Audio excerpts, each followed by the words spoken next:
So tó bá dẹ̀ ti rí pé ó ti pé 50 ó wá ti rí pé òye mà ti yé mi mo mà ti mọ nǹkan tí mo jẹ́. I know what I want. I know, like, I have a very good idea. You don't have to know it all. But if you can know 80% of where you are going, the other 20% is dynamic. Tó bá pé 50 as a man ló tó ríra ẹ 50 yẹn náà ni kó sọ pé ó fẹ́ gbéyàwó sílé. Bóyá ẹyọkan ló wá fẹ́fẹ́ ni, bóyá méjì ló fẹ́fẹ́ ni, bóyá you will tell that àwọn tó fẹ́ gbé sílé gan wá sọ fún wọn pé hey baby nǹkan báyìí.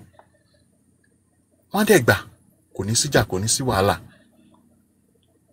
Nǹkan táwọn náà dẹ̀ fẹ́ níbi tí wọ́n wà yẹn wọ́n á ṣàlàyé fún ẹ. So bó ṣe rí, bí èmi ṣe rí sí nìyẹn. Bàbá mi, a lot of yes ma. Rí àwọn Yíbò tí wọ́n bá tí jí àwárí ara wọn tó ní gbogbo nǹkan tán ní wọ́n lè má rí ẹ má rí 50 60 tó yẹ̀ṣẹ̀ má rí tó yẹ̀ṣẹ̀ ń bímọ kí ló kàn ọ́. Wọ́ọ̀kì fáwọn ni. Ẹ jẹ́ ká wo ara wa sáwọn sìn. Ṣé mo pé a yàtọ̀ sí àwọn? They have a different set of values. Àwa ní a different set of values.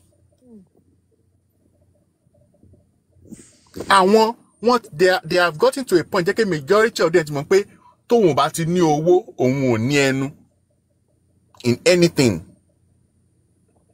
So wọ́n dẹ̀ ń follow ẹ̀ at least to some extent. Ìyẹn ò mean pé àwọn náà ní issues o. Kò síbi tí issue ò sí. But that's their value. That's why it's very important. Beyond somebody asking you, are you making 7 figures? Are you making 8 figures? Like, what are your values?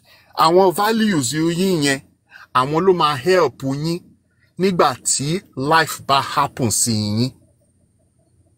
Your values do not leave you. Money can leave you and it can come back. Other things can leave you and they can come back. But your values do not leave you. And you will still be happy. But tí o bá ti mọ̀ pé in your value system, money is number 1. Find somebody to yẹ pé in their value system too, money is number 1. Tó o bá ti mọ̀ pé in your value system, bàbá ṣe síra wa, ìṣesí ara wa síra wa, is number 1. Find somebody to yẹ pé in their value system, ìbá ṣe ń ṣe síra wa, owó òsì o is number 1. If you do that, ẹ máa rí pé ìgbé ayé ìrọ̀rùn lè máa gbé.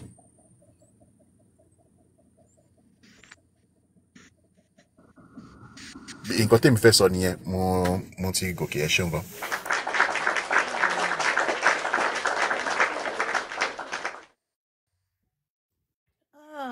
Bàbá mi, ẹ ṣé gan ni, ẹ̀yin ìyá, ẹ̀yin bàbá. Ẹ kú jókòó, àtàárọ̀. Ẹ̀yin ni mo rí kí. Bàbá mi Universe, ẹ káàsán sà. Ẹ káàsán gbogbo ní o.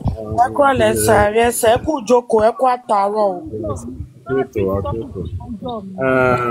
Ẹ má bínú, ọ̀rọ̀ pọ̀ tó yẹ kí n sọ sí ọ̀rọ̀ tó ń sọ. Orí afẹ́fẹ́ ni mo wà, and it's about myself.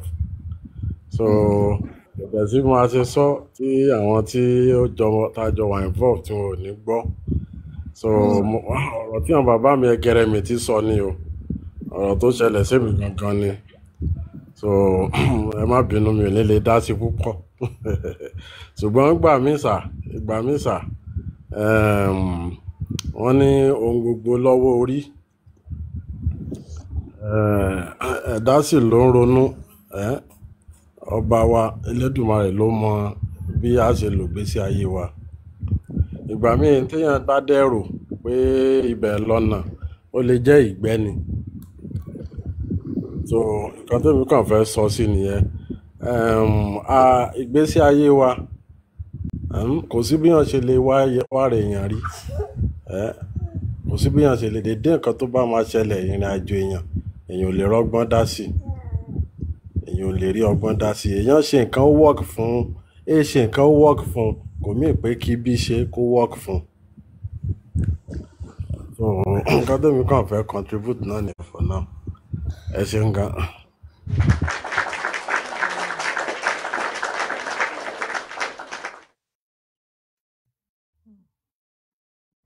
Bàbá mi ẹgbẹ́ mi ti ṣe fẹ́ sọ sí nǹkan kan. No, mo agree pẹ̀lú wọn.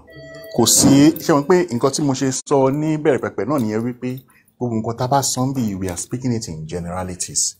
Oníkálukú láwa jókòó láwa fi ọgbọ́n gbé ṣáìdì ibo ni eléyìí kọ sí mi, ọgbọ́n wo ni mo fẹ́ kọ́ níbẹ̀. Ṣé ẹ̀sán nǹkan tí mò ń sọ bọ́n ṣe ń ṣe ń bí lẹ́bọ́n ń ṣe lọ́dọ̀ wa ìwọ bòmíì ni. So mo agree pẹ̀lú wọn. Ìkan náà lájọ ń sọ. Ẹ káàbọ̀ sórí ètò sà. Tumi mọ̀ bí ẹni 1 or 2 tẹ́ fẹ́ bá wa sọ ní gbogbo nǹkan tẹ́ ti gbọ́. Ẹ ṣé gan ni o Adebond, ẹ ṣé gan ni mo appreciate. Bóyá ẹni 1 or 2 tẹ́ fẹ́ bá wa sọ sà. Máa ti sọ̀rọ̀ torí opinion tẹ́bí máa brutal. Gbogbo tó ti ń sọ yẹn, ó kálù kí sọ díẹ̀ ní o. Bàbá Gà, káàdì yín kọ́, ṣé wọ́n ti rọ́pò unlimited card yẹn fún yín? Yeah. Ẹ bá mi wọ́ díẹ̀ sọ́dọ̀ mi ẹ jọ̀ọ́. Okay. Because you are one of the few tẹ́ ní unlimited credit tí mo mọ̀. Ẹ bá mi send díẹ̀ sọ́dọ̀ mi. Alright. Màámi, tí n bá ní kí n dá sọ̀rọ̀ mi máa brutal. Ọlọ́run. Ẹ ṣe bí opinion tí náà ni. Ẹ kì í kọ̀ọ̀rọ̀ dákẹ́ o. Ọ̀rẹ́ máa brutal gan. Opinion ni. No, kò sẹ́ni tó lè ṣèbínú bí. It's an opinion. Opinion now. Ọ̀tún wo sì wo ohun tó bá dìjọ rò gógó ló máa ń gún ni. Ẹ jẹ́ n clarify kìíní kan ò la cream mama. Don't come for me don't come for me. If you come for me, I will come for you. La cream mama ẹ jọ mi get me right lẹ́ẹ̀kan o. Eke náà ọ̀gbẹ́ni ẹ̀rín ni èmi àti wọn o. Ẹ mọ̀ pé ọ̀gbẹ́ni ẹ̀rín ló sọ̀rọ̀. As a smile. Ọ̀rọ̀ fẹ́ níbo kò sọ̀rọ̀ fẹ́ kankan níbi kankan o. Ẹ jọ kí ni value smile? Ẹ jọ kò sọ̀rọ̀ fẹ́ kankan níbi kankan. Ẹ jọ tó fi gbogbo ìyàwó tolé ọkọ community. Question yìí ó challenge ọkùnrin. So we just sit tight. It's just being in charge. Excuse. Kọ́lá máa gbà kọ́kùnrin wà ní ṣáàjì. And that's okay. Dynamic. Ẹ sọ pé yóò fẹ́ kọ́kọ́ mọ́. Èmi ti ẹ̀ ń wá bàbá 70 bí irú ọkọ Regina Daniel. Tẹ bá bẹ́ẹ̀ mi náà rẹ̀ yọkan kéèyàn tiẹ̀ lọ bẹ̀ lọ sí i.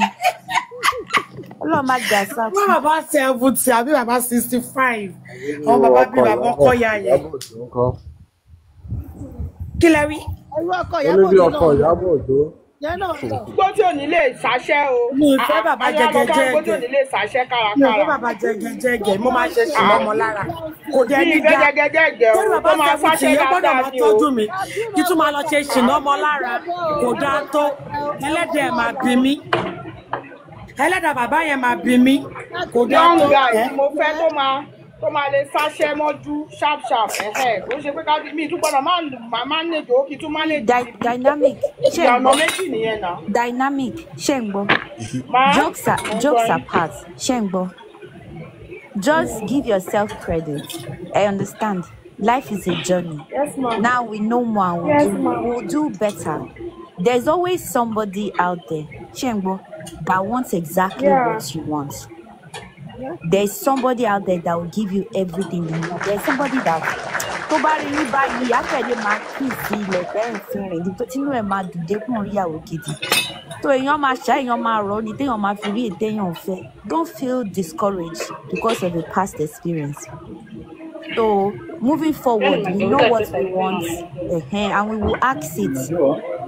Ẹni tó bá wù kó gbé báírò àti pépà lẹ̀ kó máa kọ iye ibi téèyàn ti lọ wà láàlẹ́ ayé tiẹ̀ ni. Ẹ̀yin lẹ mọ̀ nǹkan tẹ́ ẹ̀ fẹ́. Olódùmarè á fún wa ń gbogbo tiwa. And that was for what? My child.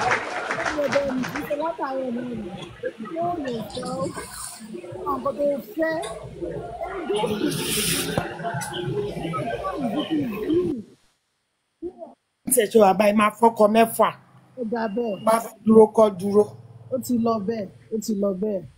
Ọkọ mẹ́fà ni mo máa fẹ́. Ọkọ mẹ́fà.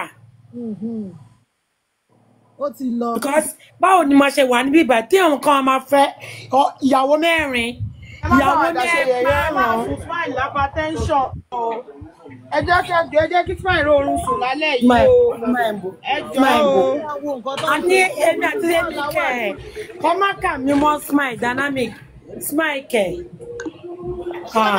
Nígbà tá a ti ṣèyàwó ní last 2 weeks, ẹ wá sọ wípé kọ́ má kà yín mọ̀ gbà tẹ̀ ń gba nǹkan ìyàwó. Ọ̀nà ẹ má kà mí mọ́ Smile. Ẹ wo Smile fọ́rẹ́ mi lánàá. Smile fọ́rẹ́ mi méjì lánàá. Ó fẹ́ Fọláṣadé olórí kólákólà. Ó fẹ́ Pretty Grace. Létẹ̀yìn náà ń ṣe tẹ́ ẹ ṣe ṣọ̀kíṣọ̀kí káàkiri. Wọ́n tún wá fẹ́yàwó ṣọ̀kíṣọ̀kí káàkiri. Ọkọ̀ kan nìyẹn. Ọlọ́ọ̀la ti wà òkè. Àṣejù ní Smile. Ọlọ́ọ̀la ti wà òkè. Ó bẹ́tà gan kéèyàn lọ bá ex ẹ̀ ju ẹni tí yàn ṣẹ̀ṣẹ̀ mọ̀ lọ. So kí la wá sọ? Very stable. Kọ́tà ń sọ látàrí. It's just about finding your person. Irú nǹkan tí bàbá Smile sọ lẹ́ẹ̀kan yẹn. Wọ́n kàn ń gbọ́ nìtàn ní bóyá tóbìnrin bá wá ń lówó máa sọ pé àwọn obìnrin kan máa sọ pé I am now the man of the house. Àbí I am now the head. Who are you? What do you have to say? Smile máa fi tí wa lára màá ní. Wọ́n ní bóyá àwọn ọmọ ò ní fẹ́ respect èèyàn mọ̀ pé who is your daddy? See, let me tell you, bẹ́ẹ̀ mi ṣe wáyé, I can pay, mo lè san 100% bill. Èèyàn ò dẹni ní pé kí n disrespect ọkọ mi. Because why? What is love? What is love? Kí ni wọ́n máa lákàntì ẹ̀ tẹ́ máa ní tí n bá wà alright ọkọ mi kò ní ìdí àti iṣẹ́ mọ́lẹ̀ ayé ó ṣoríire nìyẹn. So mi lè máa sọ fọ́kùnrin pé I'm now the man torí mò ń sanwó but I hope to pọ̀ kọ́ tẹ̀ tí ìsọkùnrin yàn tó lè bá mi sọ̀rọ̀ ẹ̀ tó bá gbójú sí mi lẹ́nu má dẹ̀ kúrò tó bá gbójú owó ó bá gbéná wojú mi má dẹ̀ kúrò bẹ́ngbà tán sò dí mi mọ́bẹ̀. But èmi náà nígbà kọkùnrin sọ fún mi pé listen to me, I'm not the man. The reason that happens and men fear that is because that's what they do. Yes, now Sheba fún time I am God the greatest. That's what they do. They believe that if I'm providing and I'm taking care of the house, so she mama sọ̀rọ̀ sí mi, ṣé mi ṣojúṣe mi nínú ilé ni, ṣé mi ṣojúṣe mi nínú ilé ni, ṣé bí pa ẹ́ ni, ṣé àwọn ọmọ ẹ̀ ò sanwó school ni, ṣé mi ṣí ṣọ́ọ̀bù fine ni. So nǹkan bá ti wá yíwọ́, they now project on the woman. Whereas Nigerian women rarely do that. Wọ́n máa ń daṣọ àṣírí bọ́kọ wọn ni. Nigerian woman ló máa fowó ẹ̀ra nǹkan tó máa parọ́ pọ́kàn lóra. Just be kind to woman. You enjoy a woman. It's very simple. Just be nice. It's not something hard. So. Yeah. So basically, I completely agree with you. It's about finding yourself. Nǹkan tẹ́ bá dẹ̀ fẹ́, ẹ má máa dínú, ẹ lanu kẹsàn nǹkan tẹ́ ẹ fẹ́. Àbí wọ́n sọ síbẹ̀ kò kú síbẹ̀. You know, gbogbo nǹkan tí ẹ wà ṣe ń sọ yẹn sìn, those are our values. And that is just one area. There are many other areas where values come to play. Tó yẹ ká máa bára wa sọ. The fact pé àwa nígbà táwa ń grow up, wọn pè wá kó máa gbà wá ní gbogbo orú ìyànjú yẹn. Kò mí ní pé káwa náà ká dàgbà bá a ṣe dàgbà tó yìí, ọ̀ bá a ṣe kéré tó yìí. Ká má lè bẹ̀rẹ̀ sí ní máa la àwọn tó ń bọ̀ lẹ́yìn wa lóye pé sisi nǹkan báyìí o, bọ̀bọ̀ nǹkan báyìí o, báyìí kásá o, báyìí káwòdì o. So that they will not end up in this situation. Because nǹkan tó ń ṣẹlẹ̀ ń sìn ni wípé bí àwọn ọkùnrin bá ṣe ń hurt àwọn obìnrin, táwọn obìnrin náà hurt wa. Both of us were now taking extreme positions. Two they need pay in the long run. And you can't blame them. Àbí balẹ̀ kìíní, balẹ̀ kejì tó bá délẹ̀ kẹta tó jìn ò bá fọ́, ó máa di ràdàràdà náà. Ta ló máa gbójú sílẹ̀ kó jóun di ràdàràdà.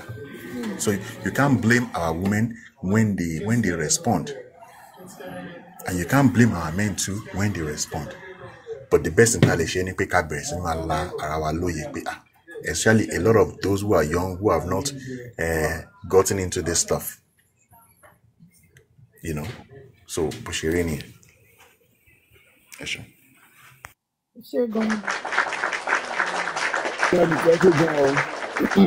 Èmi ni wọ́n request o.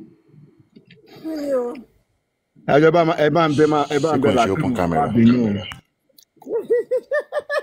Ṣàgbọ́n bàbá mi ṣe kò ṣe open camera. No, mo ti àwọn ìyàwó mi ti open camera lọ. Ọlá follow universe. Ó fẹ́ lọ wo kíní ẹ̀. Ó fẹ́ wo picture wa ní pé smile fine jù ẹ lọ. Mo ní smile fine. Ọ̀ntàn. No, I find balance. So, mo ko ba ń bẹ Lakim ni. O ba de ba ń bẹ ko ba ń dúpẹ́ lọ la. Kí lẹ fẹ́ bẹ̀ mí fún?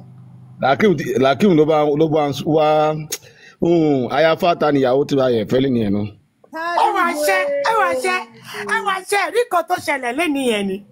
Ṣé tí ayafa rẹ̀ mi wọ́n lè má lè sòótọ́. Ọ̀rọ̀ yẹn lọ pa. Ẹ rí ìyàwó tí ó fẹ́ leni. Ìyàwó náà tún wá dé, ìyàwó tún wá pé ọlá pé Ọlá, when did you marry? Ọlá wá sọ pé Tọ́lá ní. Ẹ rí pé àwọn ọkùnrin yìí. Orí black cap yóò lọ fà. Wọ́n ti ní ká kó bí 6. Kí la wá sọ? Mo lọ yẹ iṣẹ́ bàbá universe wò ní tẹ́ bá rí bọ́ ṣe smile. Ẹ lọ yẹ̀ wò màmá mi ẹ̀wà ṣe. Ẹ lọ yẹ̀ wò. Ní tí wọ́n gbọ́ ti ṣe kù. Universe wà ń bẹ̀ Mo rí bàbá mi ẹgẹrẹ mi. Kí lẹ rí mà?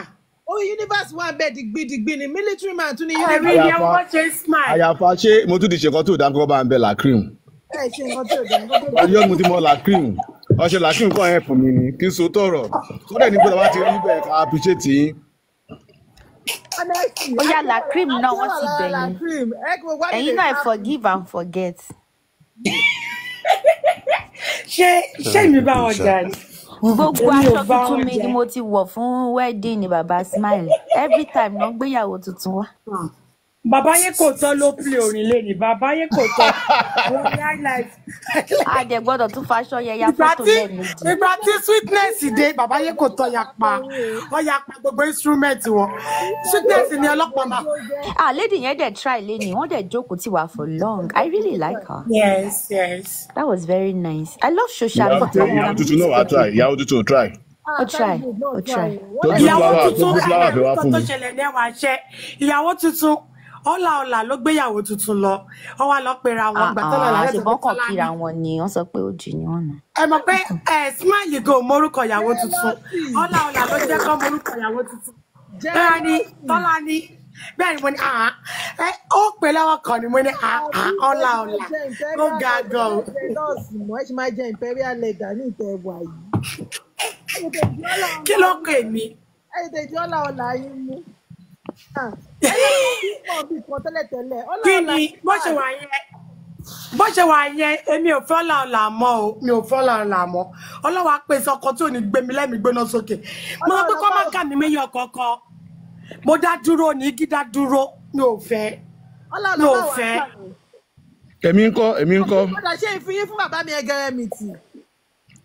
Àyàfà kí lẹ̀ ń dánwò rí ẹ stop ẹ o.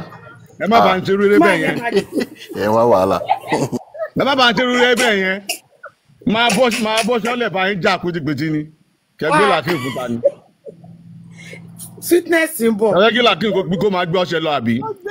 Lakim tó ọlọ́ máa gbé ọṣẹ lọ́jọ́. Ẹ jẹ́ kí Lakim cut soap fún bàbá mi náà nà ó. Bàbá mi ẹgẹrẹ mi ti náà nídìí soap Lakim. Ẹ sọ yẹ kí Lakim cut soap fún wọn o. Lakim náà. Irọ́ o. Lakim náà lè lọ. Àyàfà. Ẹ̀yin náà mọ̀ pé Lakim lè lọ. Bàbá mi Smile ẹ ṣe wájú lẹ́yìn. Ẹ̀yin ni kẹ́gùn ọ̀sán. Ẹ máa fáyà lọ. Kẹ́ẹ̀tẹ́ kó kanlẹ̀. Bó jẹ́ fídíò ni. Ẹ bá ń bẹ Lakim gbà yẹn. Tó bá ń pọ̀ ní ojú ìṣẹ́ bá ń bẹ Lakim. Ẹ máa gbé fídíò lọ. I am God sọ. Wọ́n ní Smile. Lakim drop me for you. So no expect this.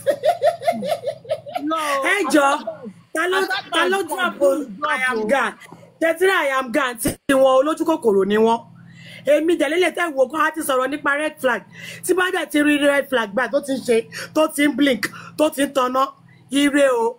bó bá jẹ́ bákan náà okay I am God torí ọ̀rẹ́ mi tó bẹ́ẹ̀ mọ́ orí tó bẹ́ẹ̀ sọ bẹ́ẹ̀ mọ́ wọ́n rán Lámìdé wọn bẹ́ẹ̀ mọ́ ọ wá sọ̀rọ̀ àwọn di pure water kí ló dé mi ò dẹ̀ fẹ́ kọ́ pure water mi ò fọkọ tí mo máa débì kan mo fẹ́ kí n débì kan tó jẹ́ pé mi ò síbẹ̀ kankan máa bá mi respect ọkọ mi ò fẹ́ kí n débì kankan máa ní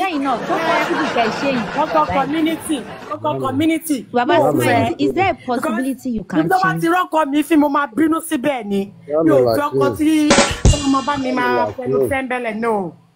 Mi ò fẹ́ kó máa disrespect lórí black cap. Èmi ò fẹ́. Pẹ̀lú àwọn ọ̀rọ̀ wọn ni o. Àjọjẹ ló ń dùn ẹ má yà ládàá nìkan jẹ.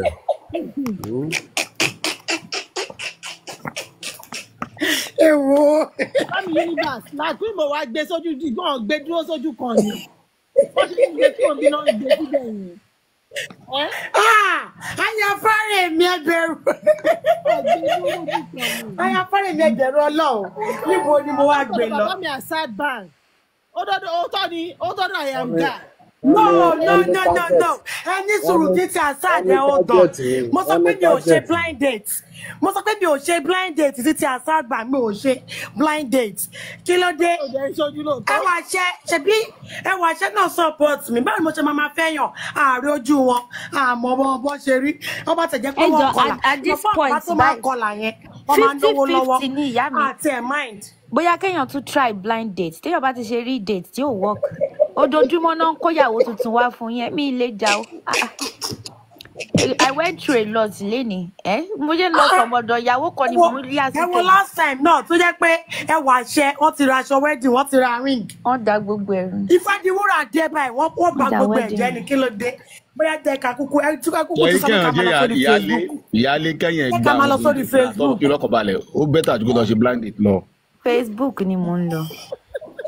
Èwo ni unlimited platinum card. Ṣé mọ̀ pé jokes apart ṣé mọ̀ pé owó kọ́ nífẹ̀ẹ́ ṣá. If you marry a woman with money, owó yẹn gan ó máa fi yan àlè síta ni. This is the truth. I'm just telling you the truth. It's feelings. It's love. Oh.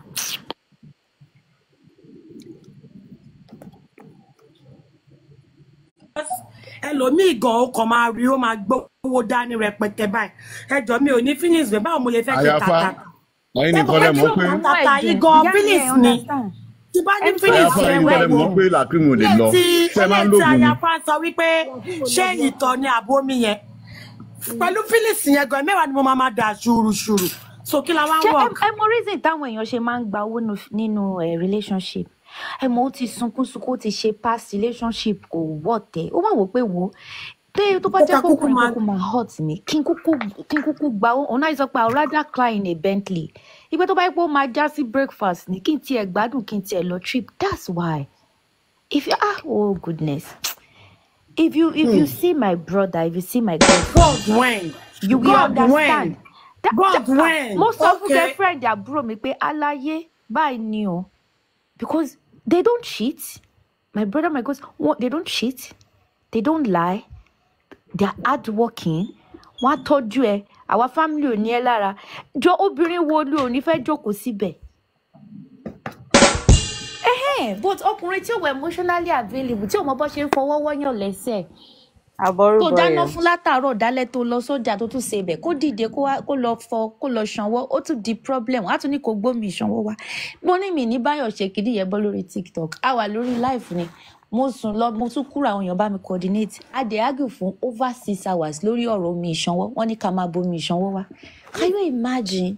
Pregnant wife went to the store. Ó ti ra gbogbo nǹkan bẹ́ẹ̀ ó dé ó bọ̀ ó ṣe ó dín ó ṣe gbogbo ó sábẹ̀ dídé kó lọ fọwọ́ nu sink ó dogun. Look, is that not wickedness? Ìka lọkùnrin yẹn ìka. Let's choose better. Tí o bá dẹ̀ sọ ọkọ Nàìjíríà ẹ jẹ́ ká tún try àwọn ìlú mi Ethiopia, Kenya nǹkankan. Dídọ́kọ́ ní Kenya wọn jókòó sójú kan. I tell people to come to my dating platform. Bóyá káwa gan máa date ara wa for a while. This relationship yìí toxic ó ti toxic jù. Nǹkan tí ìyàwó ilé ò enjoy ní side chick ń gbádùn nulẹ̀ wọ́n tẹ̀ máa sọ fún ẹ pé má torí pé ọkọ ẹ̀ ń cheat kékeré ń bẹ́ẹ̀ ẹni single mother ṣe pọ̀ àwọn obìnrin tiẹ̀ worst jọkùnrin lọ àwọn yẹn náà jáde torí ẹ̀ lọ ṣe kúrò nínú èèyàn ò dùn it's about happiness. má bímọ káàkiri bí ọmọ ẹ sójú kan gbogbo àwọn ọ̀rọ̀ yẹn ṣé wàá máa kúrò from one place to another àwọn ọ̀rọ̀ tí ò ní meaning ṣé wàá fẹ́ máa announce gbogbo àwọn ọmọ bàbá àwọn ọmọ ẹ tó bá lọ party ni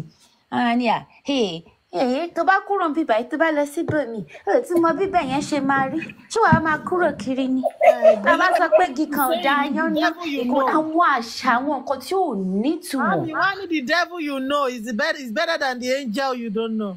Mama, let me blow your mind. Since the question ni most of us in Bibai. One of the greatest love story to Sheleri is Oya and Shango. Yes or no? Tó jẹ́ pé títí tí ibẹ̀ gan ló bímọ sí nǹkan torí pé ní yẹ̀sán. Pẹ̀lú gbogbo nǹkan tí Shango tó go through tó give up. Pé kó lè dọ́lọ́mọ gbogbo nǹkan tó dùn náà rí.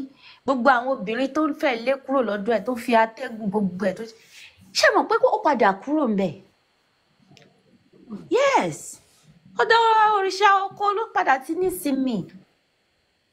So therefore, some of the things that our Ìṣẹ̀ṣe people, our babalawos are saying, all these things is culture, is not Ifá. Ifá yàtọ̀ sí culture. Àṣà, ẹ̀sìn, Ìṣẹ̀ṣe, they are all different terminologies. Inú Ìṣẹ̀ṣe lẹ̀sìn wà mú kí ṣe Ìṣẹ̀ṣe. Culture wà, ọ̀tọ̀ wà, ẹ̀kọ́ fá wà. Ntáwọn orúmọlẹ̀ fi lẹ̀ fún wa ká máa fi ṣayé ó tún wà ó yàtọ̀ sí reality of 500 years or 1000 years Ifá nìkan ló wà timeless so ibi tọ́kùn ẹ máa ti balẹ̀ níbi tó máa ti ní ìsinmi ni ẹ mọ iye obìnrin tó yẹ pé tó bá tó time tó yẹ kó jẹun wọn báyìí age 56 70 65 years old á dẹ̀ hypertension mi à kú dànù mi à ní high blood pressure mi à ní arthritis kò lè rìn from stress 20 years of bad marriage 30 years of pain, 40 years of torment. Nílé ọkọ, Nigerian women are going through a lot. Ọkùnrin tó bá ti ní kò sí kò rí bẹ́ẹ̀ kó pè yẹ ìjókòó kó béèrè story. Tí ẹ bá wà lára àwọn blessed ones. Yeye nǹkan tí ẹlòmíì fi ń tètè ní stroke nìyẹn. Imagine 45 years kú dànù ní 60 70 something. Obìnrin ló kọ́kọ́ ń kú sí tí ò rí bẹ́ẹ̀ tó. Àwọn ìyá wa nígbà yẹn náà máa ń ná farada. Àwọn àfaradà tí ò wà all right. No, do you know how many? Everyone máa sọ pé àwọn Gen Z kìnnìkan millennial, they saw their mothers cry. Pain, real pain. Ìyá mi ẹ wá ṣe. Àwọn ọkùnrin tá a wà lórí platform, ẹ jẹ́ n béèrè nǹkan kan lọ́wọ́ yín. Àwa ọkùnrin, ṣé àwa náà ṣá ń go through things nínú marriage? Tá à ń faradà. Yes or no? Oh, Baba. Smile. Yes or no, sir? Hello. Mo gbọ́ ọ̀tẹ̀ sọ tẹ́lẹ̀ o.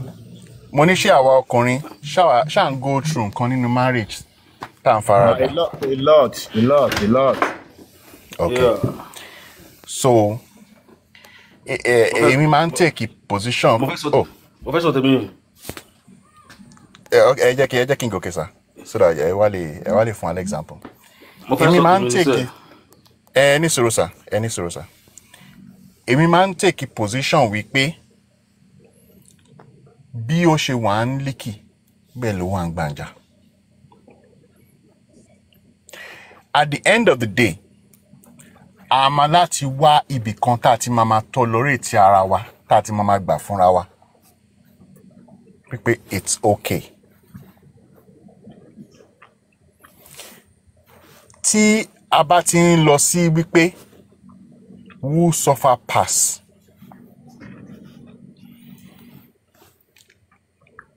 a máa create narrative kan tó dẹ̀ jẹ́ pé ó máa ràn wá lọ́wọ́ débì kan but tó bá ti ràn wá débẹ̀ tán kò wá tún ní ràn wá lọ́wọ́ lọ fà lẹ́yìn ìgbà yẹn. The reason why I say that is this. Àwa ènìyàn a máa ń ṣe nǹkan tá a máa ń pè ní overcompensation. Ẹnìkan gbá mi létí, mo máa jẹ̀yà o. Next time téèyàn bá gbá mi létí.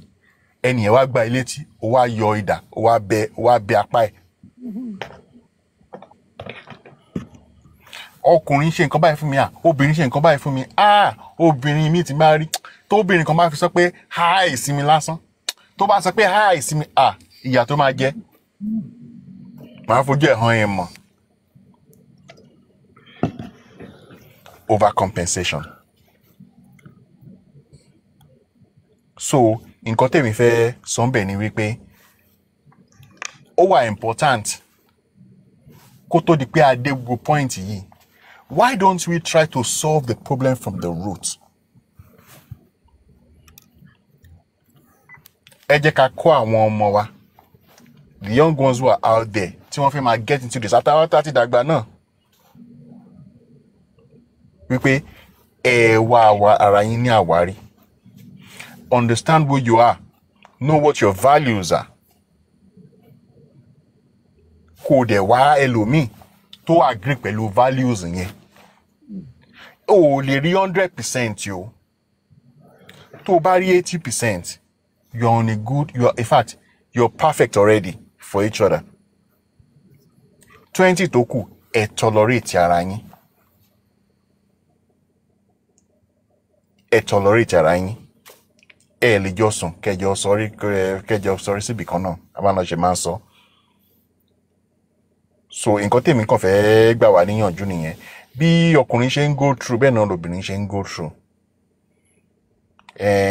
Adìyẹ ńlá gùn ìyẹ́ ni ò jẹ́ kéèyàn mọ̀ pé ogún yẹn pọ̀ lọ́tún ló sì dé ní.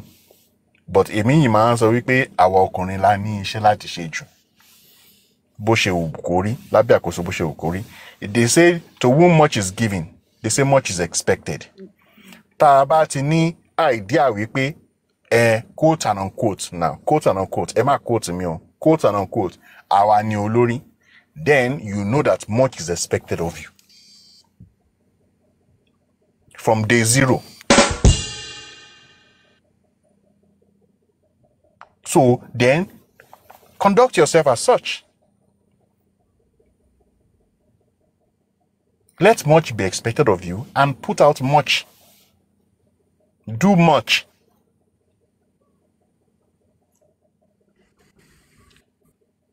If you do not do what you are supposed to do, then you now blame the person that you know that much is not expected of them, so to speak. You've got it wrong already. Ìwọ ló yẹ kó máa èèyàn tó lọ sọ́jà tó fẹ́ lọ ra nǹkan lọ́jà. Ṣé bóun ló máa dọ́jà láàárín gbogbo nǹkan tí wọ́n lé sílẹ̀ láàárọ̀ pé eléyìí ṣé eléyìí mu àbí ṣé eléyìí bá mu àbí ò bá mu. Wàá mú kàńdá tán, wàá délé wàá kẹ́yìn sókè. Ta ló fẹ́ sunkún àfọwọ́ rẹ̀ ṣe rẹ̀?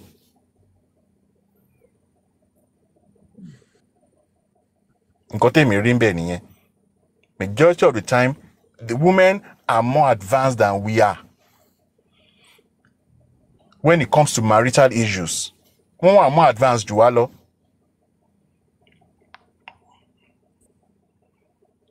Come back, you know, for lack of a better word, come back, filanga.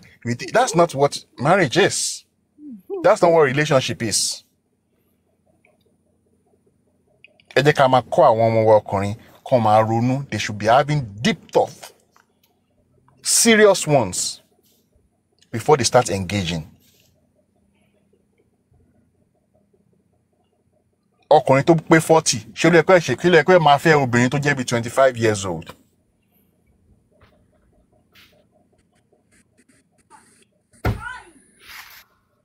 Because ọkùnrin yẹn technically ó yẹ kó ti máa dé a certain level of maturity jẹ́ pé ó ti mọ́ra ẹ̀. Ara ẹ̀ ti yé, ó ti mọ́nú odó tó ń dọ̀rà sí. A 15-year-old girl and a 15-year-old boy, tẹ́ bá pè wọ́n, tẹ́ bá bẹ̀rẹ̀ sí ní béèrè ọ̀rọ̀ lọ́wọ́ wọn, ẹ rí pé girl yẹn ti mọ́nú odó tó ń dọ̀rà sí. The boy doesn't know ish. He don't know nothing.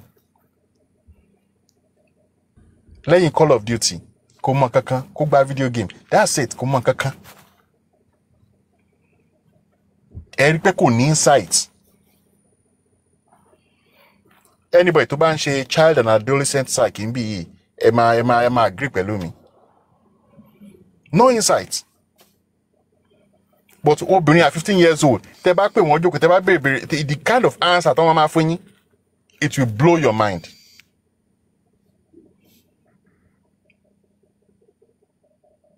You will be nodding your head. Ọkùnrin yẹn, you will be shaking your head. Eléyìí ò tí mọ̀ kan tó ṣẹlẹ̀. Good luck. So, nǹkan tèmi níbẹ̀ ni pé kí n bá àwọn ọkùnrin wípé ẹ jẹ́ ká máa find ara wa. If you find yourself at 45, good. If you find the lady who is there at 45, who wants to engage with you, tẹ́jọ́ sọ tó kúnná dáadáa, you go ahead. Bó dẹ̀ jọ ọmọ 30 ni, you go ahead. But enough is enough. Lè máa ránró láàrin lè máa ránró. Ẹ má jà máa ránró. What we should do when things go wrong ni pé ká máa béèrè lọ́wọ́ ara wa as ọkùnrin wípé what went wrong? Àtúnṣe wo ni mo lè ṣe?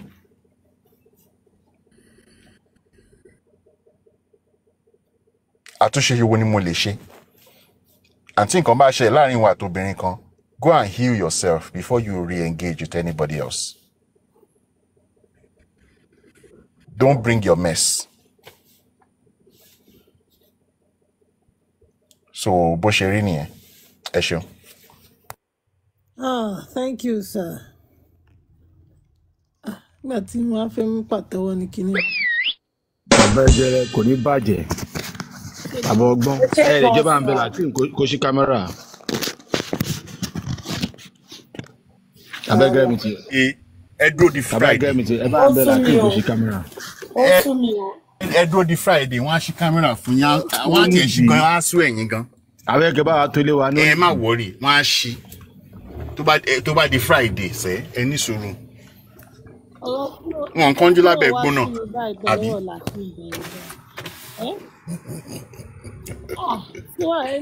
Ṣé bàbá smile ẹ̀?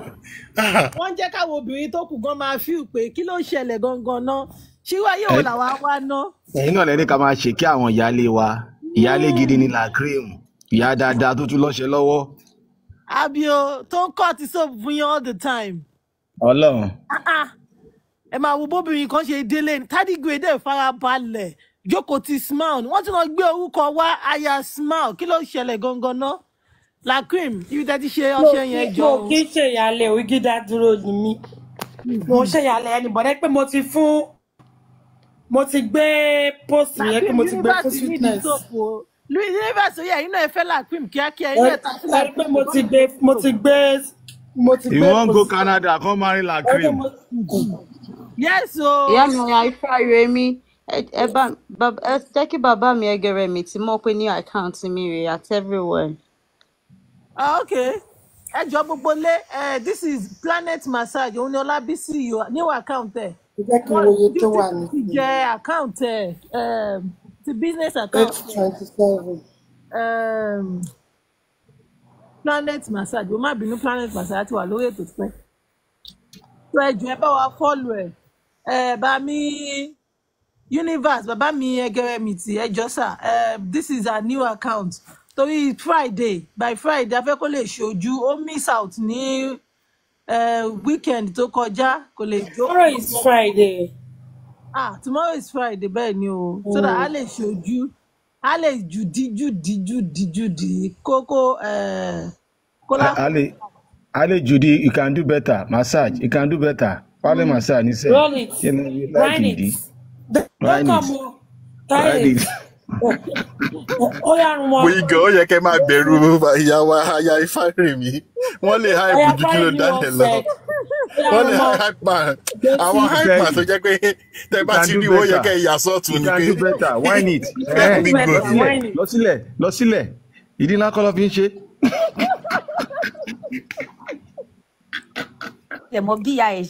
Use what you have. Use what you have. Use what you have. Use what you have. Ìgbà ènìyàn máa wá mọ bí tọrẹ kù sí bàbá lẹ exercise náà ṣe lọ́jọ́ Sunday wọ́n á ti hype ẹ wá ti jójójó. Exercise ni o. Àyà Ifá ṣẹ́rí ìyálòde wa ṣe ní ìjó kan. Ìjó yẹn ìjó má pa mí náà. Ẹ mọ́jú tẹ̀ máa mi rí yẹn báyìí pẹ̀lú dẹ̀dẹ̀ ká má lẹ̀. It's so funny. Elobi go tiẹ̀ bọ̀ wọ́n rí fídíò mi rí lórí live. Ọ̀dọ̀ Ayafari mi náà ti kọ́kọ́ rí mi. Wọ́n dẹ̀ ti tẹ̀lé mi, I don't know how long. Àyà Ifá ló ní Coca-Cola International Entertainment. Àwọn gọ́gọ́ ni. Bẹ́ẹ̀ni o, Coca-Cola ní sẹ́ẹ̀. Ẹ ti wà ní Ọlábísí ẹ ti wà ní 827 báyìí. 828. Mo wá àwọn followers lọ ni mo lọ ń bẹ̀bẹ̀ káàkiri. Ẹ wo, guys, please help us follow our sister. He's one of the pioneers of the show. Ọlá fẹ́ ṣe show ẹ jọ̀ọ́. Please help us follow Olabisi's account, guys, please. Gbogbo wa jọ bẹ̀rẹ̀ ni. Mo mọ̀ pé ọjọ́ Sunday yẹn ẹ máa feel ẹ ni.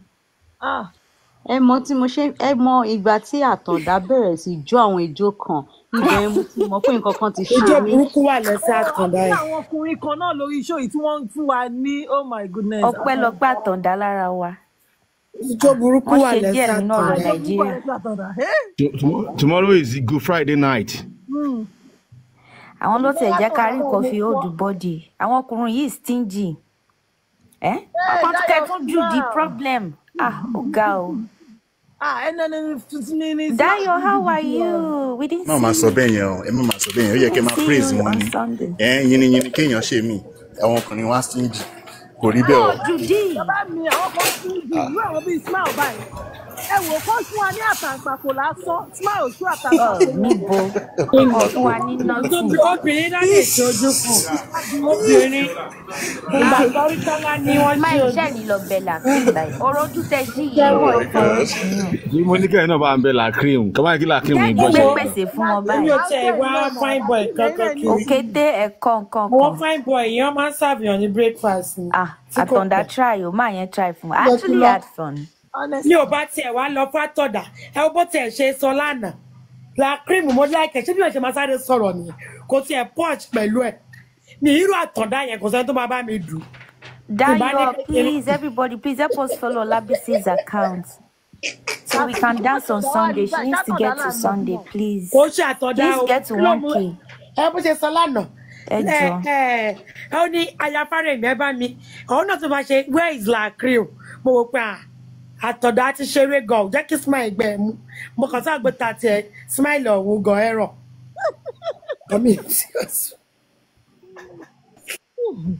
Lacrew smile ló ń bẹ yín àgbàlagbà odidi ọkùnrin géńdé Ọlọ́run.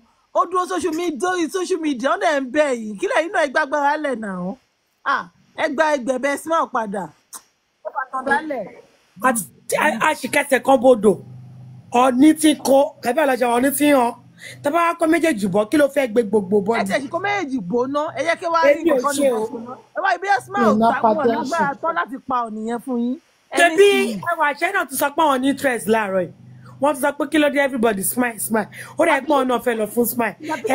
Ẹwà àṣẹ mo fún yín ní smile. Ẹwà àṣẹ mo fún yín ní smile. Mélòó lára mi tí mo rí lẹ́yìn wọ́n bí mi dákí débẹ̀.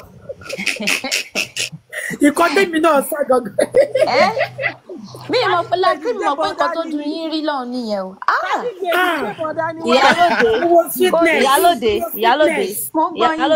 ẹ má ti débẹ̀ Ìyálòde sweetness àti kí lórúkọ the other person tó wá láàárọ̀ yẹn. Ẹ má ti ègún di àwọn méjèèjì yẹn kárátà làwọn méjèèjì yẹn. Mélòó lára mi mélòó lára ìwà ṣẹ. Lacrew sáré dákẹ́ ni pé ìbọn rèé o. Mélòó lára mi. Àní ẹ mọ̀ pé àwọn bàbá tó máa ń kọlà yẹn tó máa ń kọlà bíi 6 sẹ́gbẹ̀ ọ̀tún sẹ́gbẹ̀ àwọn bàbá yẹn máa ń fún yàn lọ́kàn balẹ̀. Wọ́n máa kẹ́ mi lójú méjèèjì ni. Wọ́n á ra supplement fún mi, wọ́n á ra aṣọ, wọ́n á náwó fún mi. Èdè wọn yẹ gan, máa kó jẹ ní. Kò sẹ́ni tó máa bá mi dúró àwọn bàbá yẹn. Irú àwọn bàbá bẹ́ẹ̀ yẹn ti wà òkè. Ṣé ti náà wọ́n jẹ́ zibọ̀bọ̀ yìí ẹ̀rọ yìí? Má sọ bẹ́ẹ̀ tó bá ti wà lọ́wọ́ bàbá yẹn wọ́n á bá yín dùn náà o. Bọ́ ẹ má worry, smile máa bá yín, smile wọn take care of you. Ẹni mo sọ pé mo yọ̀ǹda àti smile àtọ́lá ọ̀la. Olabisi Planet. So ṣé ti lọ ní ẹ̀rí kan tó ṣẹlẹ̀ ni ìyàwó Smile tí wọ́n ń challenge ọlá pé ọlá when did you marry ìyẹn kan tí wọ́n ń ṣe báyìí pé yes èmi àti La Cream ti pẹ́ gan mo ara was like kí ni hold on ẹ mọ̀ pé gbogbo ọmọ orúkọ ẹni kí ni ọlá sọ ọlá ṣe báyìí Sọlá ní àná La Cream mo ti fẹ́ ìyàwó mi ti gbẹ́wọ́ kékeré mi ó tiẹ̀ tún mọ orúkọ Tọ́lání àwa gò mọ̀ pé Tọ́lání ló ń jẹ́ a ṣà mọ̀ pé tidy kìíní kan grade tidy grade a ṣà mọ̀ pé tidy grade ni ẹ wò the next thing báyìí ṣe ni tidy grade ló drop kí ló drop fún mi ó lọ pé ọlá ni ọba jọ ń bára wọn pò mo bá wọnú díẹ̀ mo bá pé ọlá congratulations ó ti gbàyàwó lọ́wọ́ Smile ṣé òun ló pè ẹ́ ni ọlọ́ọ̀bá lè sọ̀rọ̀ tó bá ní kí n gbogbo ojú mo ní kékeré kan o àwọn èèyàn wọn máa mọ nǹkan ní pé cruise wọn mọ pé wàhálà ètò ẹ̀ mo ṣe máa ṣẹ́ wo cruise là ń jẹ vibes là ń jẹ Dubai mi ò fẹ́ yín o dára sí mi ó ṣẹ̀ṣẹ̀ pé 1 month ni mi ò tí ṣe 41 days mi ò fẹ́ yín o ẹjọ́ o ó ti ń yọ̀bọ̀ ó ti ń yọ gbogbo ẹ̀ o. cruise là ń jẹ La Cream lọ fọkàn balẹ̀. bọ̀dá mi ẹ gbọ́ bọ̀dá mi ṣe gbọ́ nǹkan tí wọ́n sọ ń sìn yìí ìyàwó tẹ́tí ká fẹ́ láàárọ̀.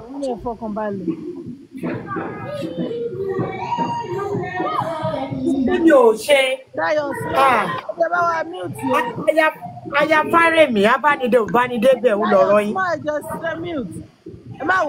ìgbà tí ẹwà iṣẹ́ ti kìlọ̀ fún mi wípé La Cream aya Fárẹ̀mí ó tó ká fura sí wọn mi ò dẹ́wà ṣẹ lóhùn torí ìfẹ́ tí mo ní sí I was like no ẹwà ṣẹ wọn lè ṣe bẹ́ẹ̀ fún wa ẹ jẹ́ ká ṣáà máa follow wọn bí tó bá ti ń darí wa sí ẹ jẹ́ ká máa lọ àmọ́ pé ṣẹ́tírí aya Fárẹ̀mí kò sí problem. La Cream ẹ jẹ́ kí n sọ nǹkan kan fún yín ìyá aya Fárẹ̀mí ṣé mọ̀ pé bàbá mi láàárọ̀ ṣé mọ̀ pé spirit wọn ò kọrin mọ́ wọn làwọn ti yó kẹ́ mọ̀ bàbá mi mọ̀ nǹkan tó ṣẹlẹ̀. kíní ni o kíní ló threaten wọn o sweetness ni o. sweetness ni tí sweetness ò bá threaten wọn láàárọ̀ yẹn ṣé mọ̀ pé kólákólà ẹ mọ̀ pé lórí kólákólà ọyàn nìyẹn fi ń jà. ó tún ṣe 360 pé máa jẹ́ kẹ́ mọ̀ pé ọmọ ìdí òru ọmọ Mushin ni mí ọmọ Èkó lọ́pẹ́ o máa jẹ́ kẹ́ mọ̀ ẹ wò ẹ wà ṣẹ́gẹ́ wò pé ó ti da èmi kò mọ̀ pé àwọn tí Smile kó jọ nìyẹn mélòó lára mi. ẹ̀yin kọ́ ni ṣẹ̀bẹ́yìn náà ẹ̀yin lọ́wọ́ yín kún tó ń bá yín fà orí yín kún tó ń bá yín fà. èmi ò ṣe mọ́. nísìnyí lọ́rọ̀ kan sìn ìyàwó bọ̀dá mi láàárọ̀ tí wàá lọ báyìí. apẹ́ kó tó jẹun kò ní jẹ̀bàjẹ́ wọn ò tí ì lọ o wọ́n sì jọ wà o. wọ́n sì jọ wà. ìyàwó bọ̀dá mi ni o ẹni kájẹ sweetness ò bá àforí dólẹ̀ àti gba ilé ìwọlé náà. ẹ jọ sweetness lèmi ni mo wà pẹ̀lú. tí sweetness bá mú ẹ sọ́wọ́ mi ò sí bẹ́ẹ̀ o. sweetness ni mo wà pẹ̀lú ẹ wà ṣẹ́ gan ni pé sweetness gan lọ́wọ́ gan wà pẹ̀lú. mo ní pé kí wọ́n fọwọ́ sí eléyìí náà tá a mú wá ni mi ò ní kò sí ọ̀nà bẹ̀. wọ́n tó máa sọ. bọ̀dá mi à ń sọ pé. ẹ sọ pé bá fọwọ́ Ọlábísí ìwé ẹwà bíbáyò nígbà tí sweetness sọ fọ́kọ pé shut up. Shut up. Get lost. Ṣé mi àbúrò ọkọ gan? Ṣé wọ́n sọ pé kémi gan shut up ni? Ṣé wọ́n ní kémi náà shut up? Ẹ gbọ́ kò lè sọ̀rọ̀. Sọ ẹ wá ẹjọ́ sweetness ni o. Èmi ò sí ń bẹ̀ o, ọwọ́ mi lókè o. Tán bá dé sí ẹjọ́ mi ìsọ nǹkan kan o, mi ìsọ anything o. Wọ́n ti ní pé ká má ṣe ẹ̀ láì bá ya Fárẹ̀mí sọ̀rọ̀ mọ́. Wọ́n ti nínú ọ̀wọ́ wa mọ́. Sweetness ò níbi kankan tó máa ti èmi sùn. Ìkan tí La Cream náà ló dálẹ̀ tó lọ ṣe láìsí. Ìkan tí Smile máa dálẹ̀ lórí app. Tí Smile bá tún níyàwó mi lọ́la, màá tún support yẹn. Ẹ ṣe jàre ìyá ọkọ mi kò ní bàjẹ́ fún yín. Màá tún support wọn. Ẹni ìyàwó tí Smile bá ti gbé. Màá support mo mọ̀ Smile náà dẹ̀ mọ̀ La Cream náà dẹ̀ mọ̀ pé La Cream ni number 1. La Cream náà kò síbi tán lọ. La Cream náà love Smile dákú. La Cream ò lè fi Smile. So mo ti sọ pé kí gbogbo yín bá mi bẹ smile kó má béèrè mi mọ́ kí smile jọ kó fi mí sílẹ̀ kí ló dé tó wá ń béèrè mi kí ló dé tó wọ́n ń béèrè mi kó fi mí sílẹ̀. wọ́n lè má béèrè bọ́n ṣe débì látẹ̀kàn sí wọ́n Fi mí kọ́kọ́ sílẹ̀, wo baby, dynamic fi mí mo lẹ̀. ti fún yín ní Mo smile. ṣe wọn, baby, fi mí lẹ̀. Fi mí lẹ̀, baby, fi mí lẹ̀. Dynamics ò Mo ṣe ṣe wọn, smile. baby, fi mí Dynamics lẹ̀. ní ọkọ o. kí ni dynamic tó ti smile náà ti pe smile ní my love nígbà tó ti dé kí lẹ̀ ń sọ yìí. Dynamic kò mí nì náà. Ṣé tó mí nì lẹ́yìn sí ẹ tó lọ gbé aya smile wọlé? Honestly, like in fact, like him will love anybody. Lórí ètò yìí tó bó ṣe love smile. Smile ni number one. Okay. Smile powerful like ẹ múra sí. ẹni tó bá ti ń létí kẹ máa gbọ́ pé kò sí ẹni tó bá fẹ́ smile ẹ máa go through like cream. So ẹni tó bá mọ̀ fún ọ fẹ́ smile kó tètè máa kó tètè máa fọwọ́ pa like cream lórí o. So kàn bu nǹkan fún like cream jẹ o. Ẹ̀kútẹ̀ sí ẹ wò tó bá pè yẹn ní tó bá ti mọ̀ pé fẹ́ smile. Ratatatata àbí bí ratatatata. Bọ́lá cream ẹ bá mi kọ́ ti sóòpù fún universe náà ẹ̀jọ̀ tó yẹ. Bíi méjì bíi mẹ́rin. Bàbá mi universe ẹ ká lẹ́sà. Aṣọ mi uniform yẹn ó yẹ kó ó máa ń gbéyàn débẹ̀ gan ni uniform yẹn gan lásán. Káwọn fún àwọn ìyá mi la cream orí dọ̀bálẹ̀ mo wà o. Ẹ má gbójú sí ẹ gbójú ságbójú o. Ẹ máa fi cream tó ṣá pápá náà sí ká máa lò papọ̀. See, like cream. Oh yeah. Hot soap for smile for universe.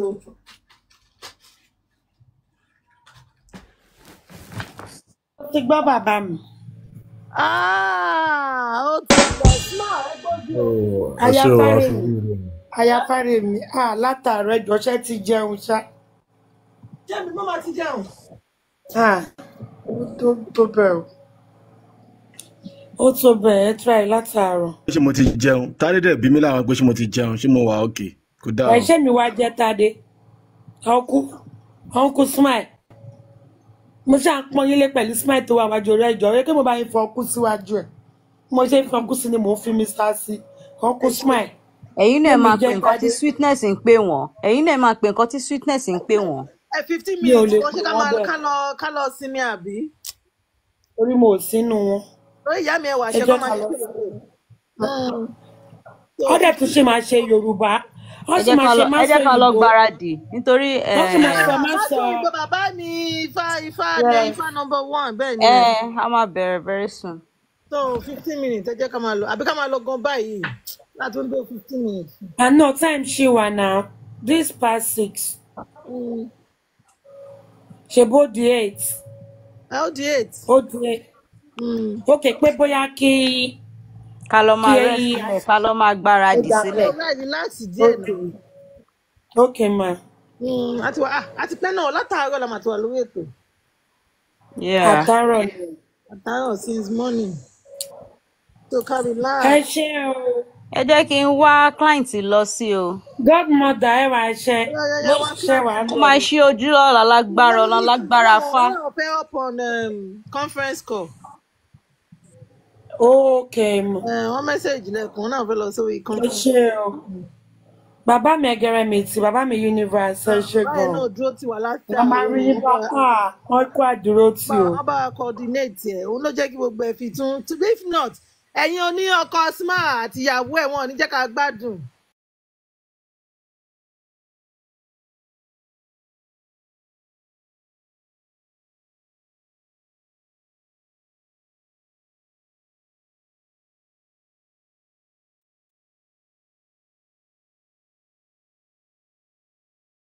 Better.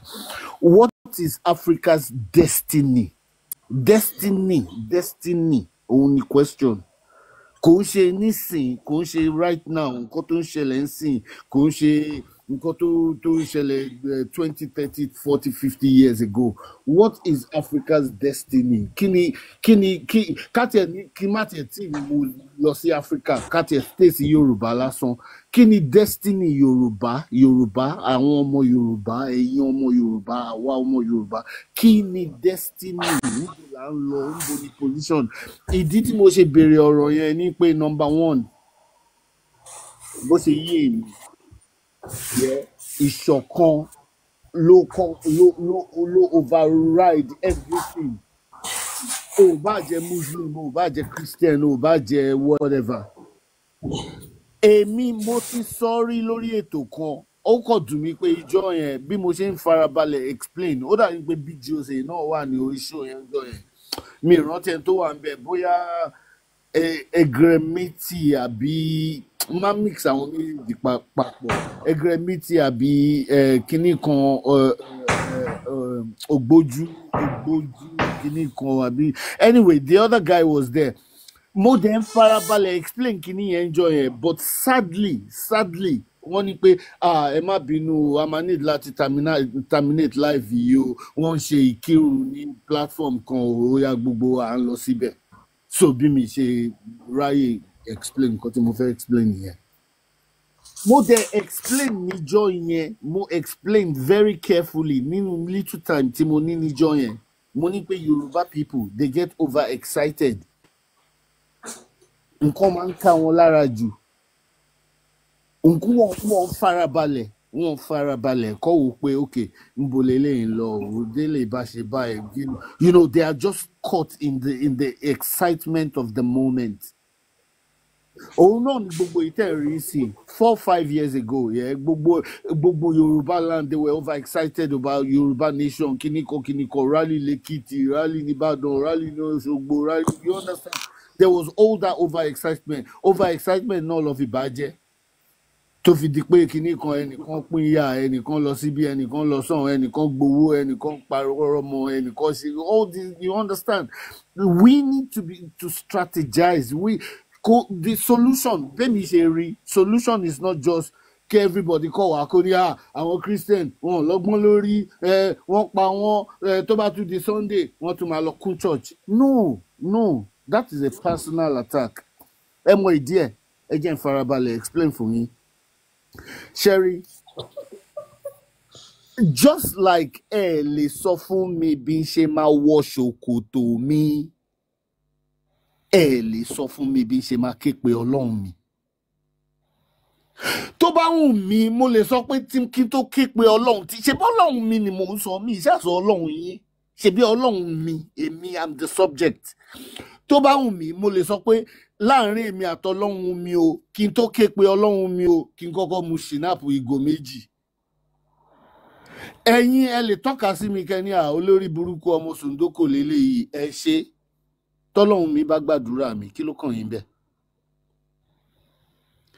Now, òun ló dífá fún àwọn tó máa sọ pé ó tẹ̀lé Kristẹni, ó ti sọ lẹ́nu, ó ti sàpòyàkọ́, ó ti sọnù, ó ń tẹ̀lé ẹ̀sìn òyìnbó, ẹ̀sìn slavery.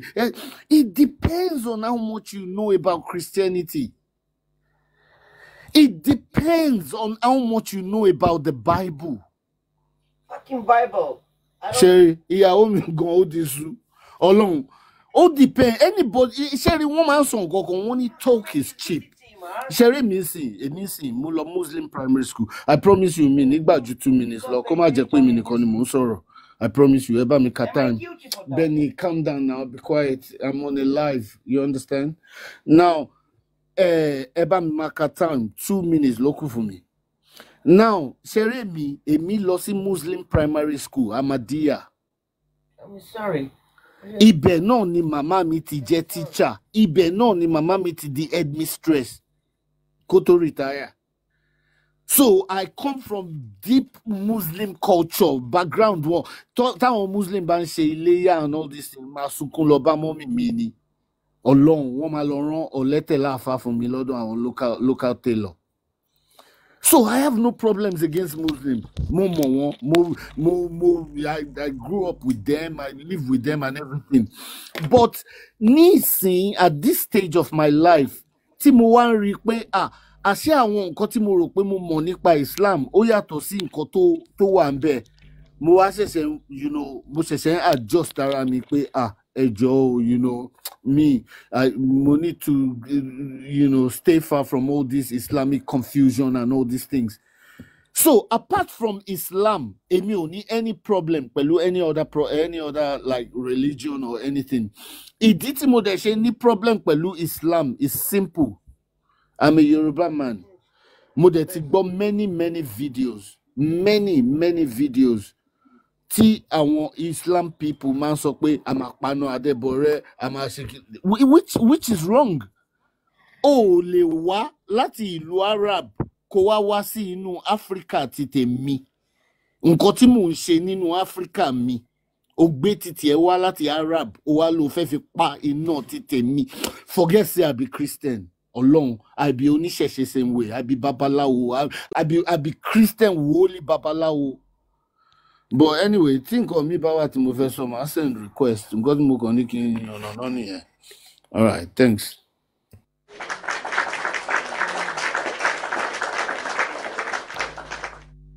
Too cool. Mo mọ̀ pé wá too cool. Praise the Lord, sing, praise the Lord, praise the Lord, sing,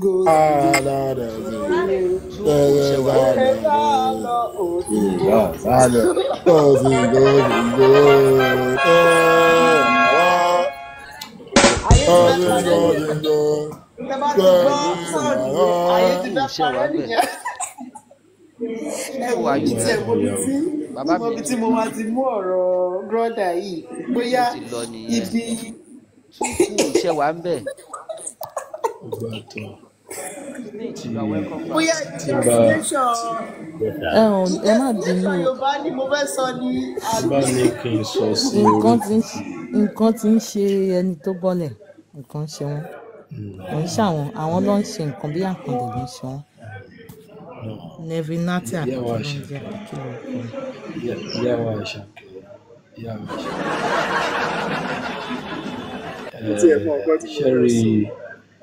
Ṣẹ́rí Elédùmarè á gbà fún wa. Ṣẹ́rí ìrìn àjò awakening, ìrìn àjò spirituality ó kọjá bí a ṣe lè pè é, torí ó deep kan, and that is why tó yẹ pé máa ń farabalẹ̀ gbọ́ àwọn èèyàn tí wọ́n bá ń bring out their own submissions. Tẹ́ bá rí nǹkan tí Mr. Levi tí wọ́n sọ, lọ́dọ̀ ti tèmi mo rí gẹ́gẹ́ bí ibi tí ìmọ̀ wọn tó dé lórí destructive aspect of ẹ̀sìn àjòjì on our land. Àwọn ò wò from the general perspective. Àwọn wò from the individual, and wọ́n come up láti wò pé there is no need for us to be sending personal attack. But it has gone beyond personal attack. It has gone to general issue. But àwọn ṣì ń wò from individual issue. Tí wọ́n bá mọ damage tí àwọn ẹ̀sìn méjèèjì ti ṣe sí brain and our reasoning, wọ́n ní wò, wọn ò sì ní sọ bí wọ́n ṣe sọ yẹn. Because tí bá gbọ́ wọn yé dáadáa, wọ́n ní anybody ò lè kọ́ wọn bí wọ́n ti máa wọ ṣòkòtò wọn. I think I heard that. Wọ́n dẹ̀ tún jẹ́ ká mọ̀ wípé àwọn mọ̀ bí wọ́n ṣe lè sin Ọlọ́run wọn. And the truth of the matter, Ọlọ́run oníkálukú ọ̀tọ̀ọ̀tọ̀, fine. But Ọlọ́run kan wà tó jẹ́ wípé tá a bá wò dáadáa critically, kò ṣe wá ní àǹfààní. In the general view, kò ṣe wá ní àǹfààní. And that is what we are awakening our people. Wípé àwọn ẹ̀sìn kan ti wà nínú wa tó ti pẹ́, but they are not helping us. How do we enlighten people that wípé àwọn ẹ̀sìn yìí ó yẹ kán do good for us, but for them to do good for us, they are doing worst for us. Àwa ń ṣera wa ní ìtanijí. Àwọn ò rí from that perspective. Àwọn kan ń wò from why do we pick it? And tẹ́ bá tún àwọn statement tán sọ, ẹ rí pé wọ́n really give any submission. Ó ní kí Olúwa paná Adébọrẹ́. Personally, I don't like that kind of that language. I want wo the depth of that language. Tó ti ṣe sí ìṣẹ̀ṣe. So, èmi wá rí wọn gẹ́gẹ́ bí ẹni tí ó sì wà ní agbede méjì pé wọ́n wà confused. Ẹ jẹ́ fún mi lórí ọ̀fẹ́ láti sọ̀rọ̀ yẹn. From point tán sì ṣàlàyé yẹn, wọ́n wò pé can we really talk about this thing or we shouldn't talk about this thing? So one were confused. Confused in the sense pé kì í ṣe pé mo fi insult wọn. One support ìṣẹ̀ṣe. One support individualism. And one dem mọ̀ pé from part to whole. Individual has graduated to general now. Ó dẹ̀ ti affect wa gan-an because tá bá sọ̀rọ̀ ohun tó ti bà Nàìjíríà jẹ́, tó ti bà ilẹ̀ wa yìí jẹ́, let me use the word Nigeria as a whole. Ẹ̀sìn wà nínú nǹkan tó bà wa jẹ́. So they have not done anything economically, politically or whatsoever. Even tí a bá ka Bíbélì tán ṣe dáadáa, a rí àwọn a lot of errors and misleading tó ti attack mental reasoning wa ní area of development and contribution into the society tá a wà. Tó jẹ́ wípé àwọn kan tán mú ẹ̀sìn wa, they do not handle it bí àwa ṣe ń bí. To then affect reasoning ability wa, and that is what we are talking about. Now coming to ìṣẹ̀ṣe, that is another thing entirely. Nítorí pé tá bá wo ohun tí ìṣẹ̀ṣe ń sọ fún wa àti ohun tí religion system wa ń sọ fún wa, ẹ rí pé ìṣẹ̀ṣe which has to talk about iṣẹ́ wa, our occupations, our way of life, our development, our tradition and culture, and spirituality of ìṣẹ̀ṣe is another entity tó wà nínú ìṣẹ̀ṣe. But the major thing is the tradition and culture. Nínú tradition láti mú occupation jáde, which has to talk about iṣẹ́ lóògùn ìṣẹ́. And what is our occupation?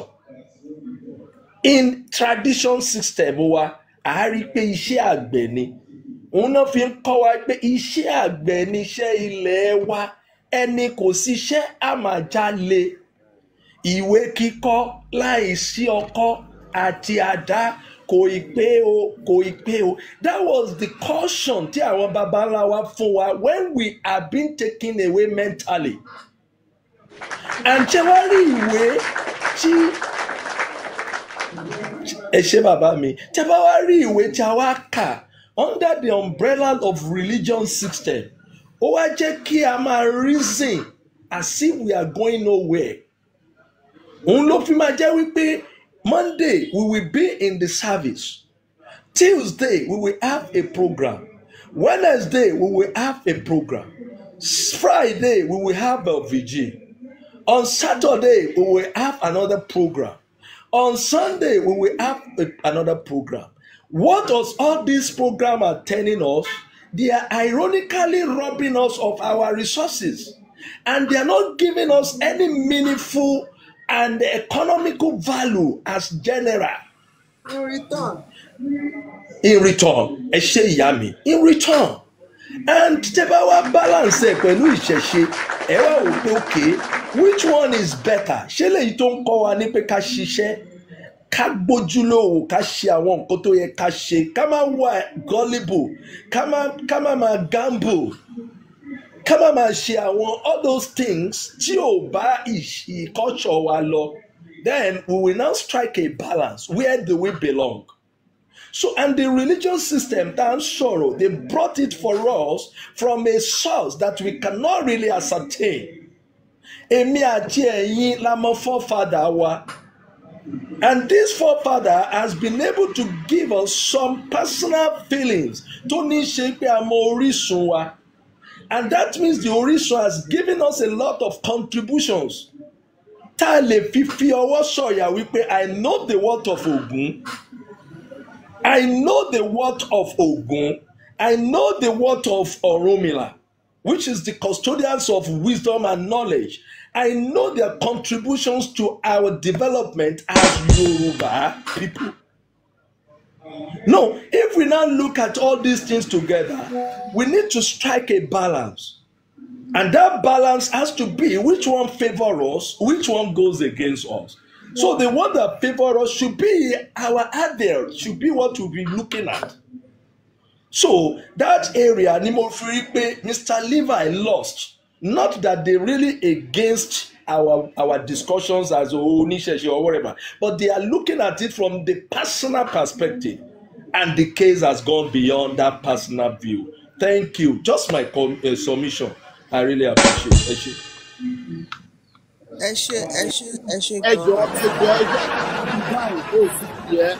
Sherry, any okay, Sherry, ẹni tó sọ̀rọ̀ last year, gbogbo nǹkan tó ń sọ, gbogbo àwọn points to mention, mo ń kọ sílẹ̀. I don't business. I'm speaking. I'm communicating. Ẹni tó bá understand, kó understand. Ẹni tí ò bá understand, kó má understand. Yeah. Àṣejù la fi ń pe fẹ́. Àṣejù lẹ́ni tó bá ń pe fẹ́ láni. Mr. Lipton, please, this is Yoruba Garden. Àṣejù lẹ́ni tó ń pe fẹ́ láni bọ̀dá. Àṣejù la fi ń pe Fẹlá ní bọ̀dá. Fẹlá ní Fẹlá. I know. Hold on. You are very right, sir. But please kindly address him as Tiwonso. I would prefer that, sir. Please, thank you. Okay, then so better kí kúkú sọ English, because I can express myself the way I feel. English. Okay, then I'd rather speak to English. Now, following what this gentleman has said here, why allow you? Hold on, please. Why I allow you to speak English is that you can't be speaking Yoruba and be disrespectful, please. I'm not disrespectful. Okay, now, Sherry, okay. I'm just trying to tell you. You may not know. I'm not fighting you. Please, thank you. If you are going to be speaking Yoruba, please kindly let's respect ourselves. Thank you. All right, now. All right. Now, I take on board what you said. But number one, yeah, Yoruba lemi, yeah, mo de mo ìtumọ̀ nǹkan tó ń pè ní àbòsí. Àbòsí ni kí ẹ̀yin kẹ́ dúró síbẹ̀ yẹn, kẹ́ máa gbọ́ kéèyàn kí n sọ̀rọ̀, kẹ́ máa gbọ́ kéèyàn máa sọ pé èmi confused. Ṣé insult nìyẹn àbí insult kọ́? Ṣé èmi sọ pé òun confused? Mo kàn lo ó fún ẹni tí mi ti ẹ̀ mọ̀ bóyá 20 years ni mo fi jù lọ or not. Ẹ ti fò lé ọrùn mi. Ìgbà téèyàn ń sọ̀rọ̀ tó ní pé ẹni tó sọ̀rọ̀ làákàyè ó ló confused. Ẹ sọ pé uncle ẹ má jẹ́ lọ down that road. Ẹ kàn sọ pé bóyá nǹkan tó sọ ó yàtọ̀ sí nǹkan tẹ́yin fẹ́ sọ. Èyí tẹ́yin fẹ́ sọ ni kẹ́ sọ. Bí fair host ti ṣe ń ṣe nìyẹn. Òtítọ́ lèmi máa sọ sẹ́ títí ọjọ́ tí máa fi kú. Tẹ́ bá fẹ́ block mi, kẹ́ mute mi, kẹ́ delete mi, I don't care. Ẹni tí òtítọ́ tó korò, tí ò bá bá lára mu, kó má bá Levi ṣe nǹkan kan títí ayérayé. Wọ́n ti block me over 40 platforms. I don't care.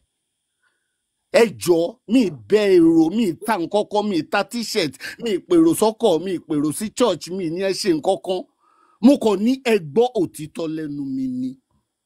Ẹ jọ̀ọ́, tẹ́ bá dẹ̀ fẹ́ gbọ́ no Mr. problem. Alive, a fẹ́ gbọ́ títọ́ yín ọkọ mi. So tẹ́ bá fẹ́ gbọ́ ẹjọ́ ẹ má ṣe àbòsí because tẹ́ bá ti bẹ̀rẹ̀ pẹ̀lú àbòsí Psalm 11 chapter 3 ó ní if the foundation is destroyed what can the righteous do? Tí ìpìnlẹ̀ nǹkan tẹ́ fẹ́ kọ́lé lórí tó bá ti bàjẹ́ kí la fẹ́ ṣe? Ṣé bẹ́yìn àgbààgbà kó tó ṣe bí òwe níwájú ẹ̀yin àgbààgbà ṣe bẹ́yìn àgbààgbà náà lẹ́ni àmúkù ẹ̀rù ẹ wọ́ ó ní òkèlè ń wò náà ẹ wo foundation ni. So ẹ wo with all due respect èmi ò yájú ságbà mi dẹ̀ ń jà mi argue mi bínú I can't afford it. Nǹkan tẹ́mi kàn máa ń tọrọ ní ẹ jẹ́ kí n sọ̀rọ̀ ẹ gbọ́ mi délẹ̀. Ẹ wá lè gbọ́ mi délẹ̀ o kẹ́ni òkè nǹkan tó sọ o ṣàṣe ṣàkó bó ṣe ń ṣe ẹ lọ òkè kẹ̀dẹ̀ máa bẹ́tò yín lọ but ẹ jẹ́ kí n sọ̀rọ̀ nǹkan tí mi fẹ́ is kí èèyàn máa mi ò mọ bí hypocrisy bó ṣe máa ń rí lára mi ó máa ń dàbí èèyàn fi nǹkan gún mi lára mi. bàbá mi ẹ sọ ọkọ tẹ fẹ́ sọ àní ẹlòmíì náà fẹ́ sọ̀rọ̀ náà. Tẹ́ bá mọ̀ pé kí n sọ nǹkan tí mo fẹ́ sọ then wá ti ṣe correction tí bá sọ pé there is something wrong right here right now mo respect ìwọ MOB yẹn tó ń sọ pé kí n sọ nǹkan tí fẹ́ sọ mo expect kó sọ pé Levinati ẹ má bínú tó bá jẹ́ pé bóyá ẹ take offence bí wọ́n ṣe sọ pé you are lost you are confused you are kìíní kan okay ẹ ní sùúrù ẹ jẹ́ àsọ̀rọ̀ lẹ́yọ kọ̀ọ̀kan otherwise ẹ jábọ́ wọn sanwó fún mi ìtọ́náwó ẹbí mi ìtọ́náwó ẹbí sọ̀rọ̀ àjẹ́ sọ̀rọ̀ àbọ̀lẹ̀ kẹ́ blọọ̀kì mi kẹ́ èmi ò tọ́náwó ẹbí kò sẹ́ tó tọ́náwó ẹbí náà. tó bá mọ̀ pé wọn ò sọ̀rọ̀ tó ṣe kinní kan kí ló dé tẹ̀ ń fò lé mi lórí pé mi sọ pé ìwọ instead of ẹ̀yin ẹ yé ṣàbòsí dínà o nǹkan tó ṣe wà ní Nàìjíríà lẹ́ni nìyẹn náà nǹkan tó gbé wá débi tá wà ní Nàìjíríà lẹ́ni nìyẹn náà pàdípàdí. ẹ̀ẹ́dẹ̀ náà wà ń fò. ẹjọ ẹ jẹ́ ń bọ́lẹ̀ ẹjọ ẹ má bínú bye bye everybody. Ẹ kú àlejò.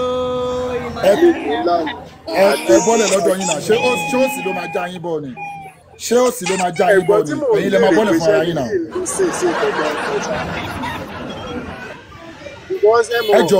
ẹjọ ẹ má bínú ṣé téèyàn bá ẹ wo bàbá mi àti ìyá mi ẹjọ ẹ má bínú ẹjọ téèyàn bá ń sọ̀rọ̀ ẹjọ ṣé kò kí ń gbóòórùn kò ní gbóòórùn ẹ wò bóyá ọ̀rọ̀ tí mò ń sọ yìí o bóyá ó ń rùn àbí ọ̀rọ̀ tí mò ń sọ yìí o bóyá ó bá làkàyè mu ṣé ó jẹ́ ká máa kọ́kọ́ gbé ọpọlọ wa kalẹ̀ kó tó di pé a sọ̀rọ̀ láwùjọ ní àwùjọ mọ́sẹ̀sálẹ̀ láwùjọ. ẹ kú àlejò.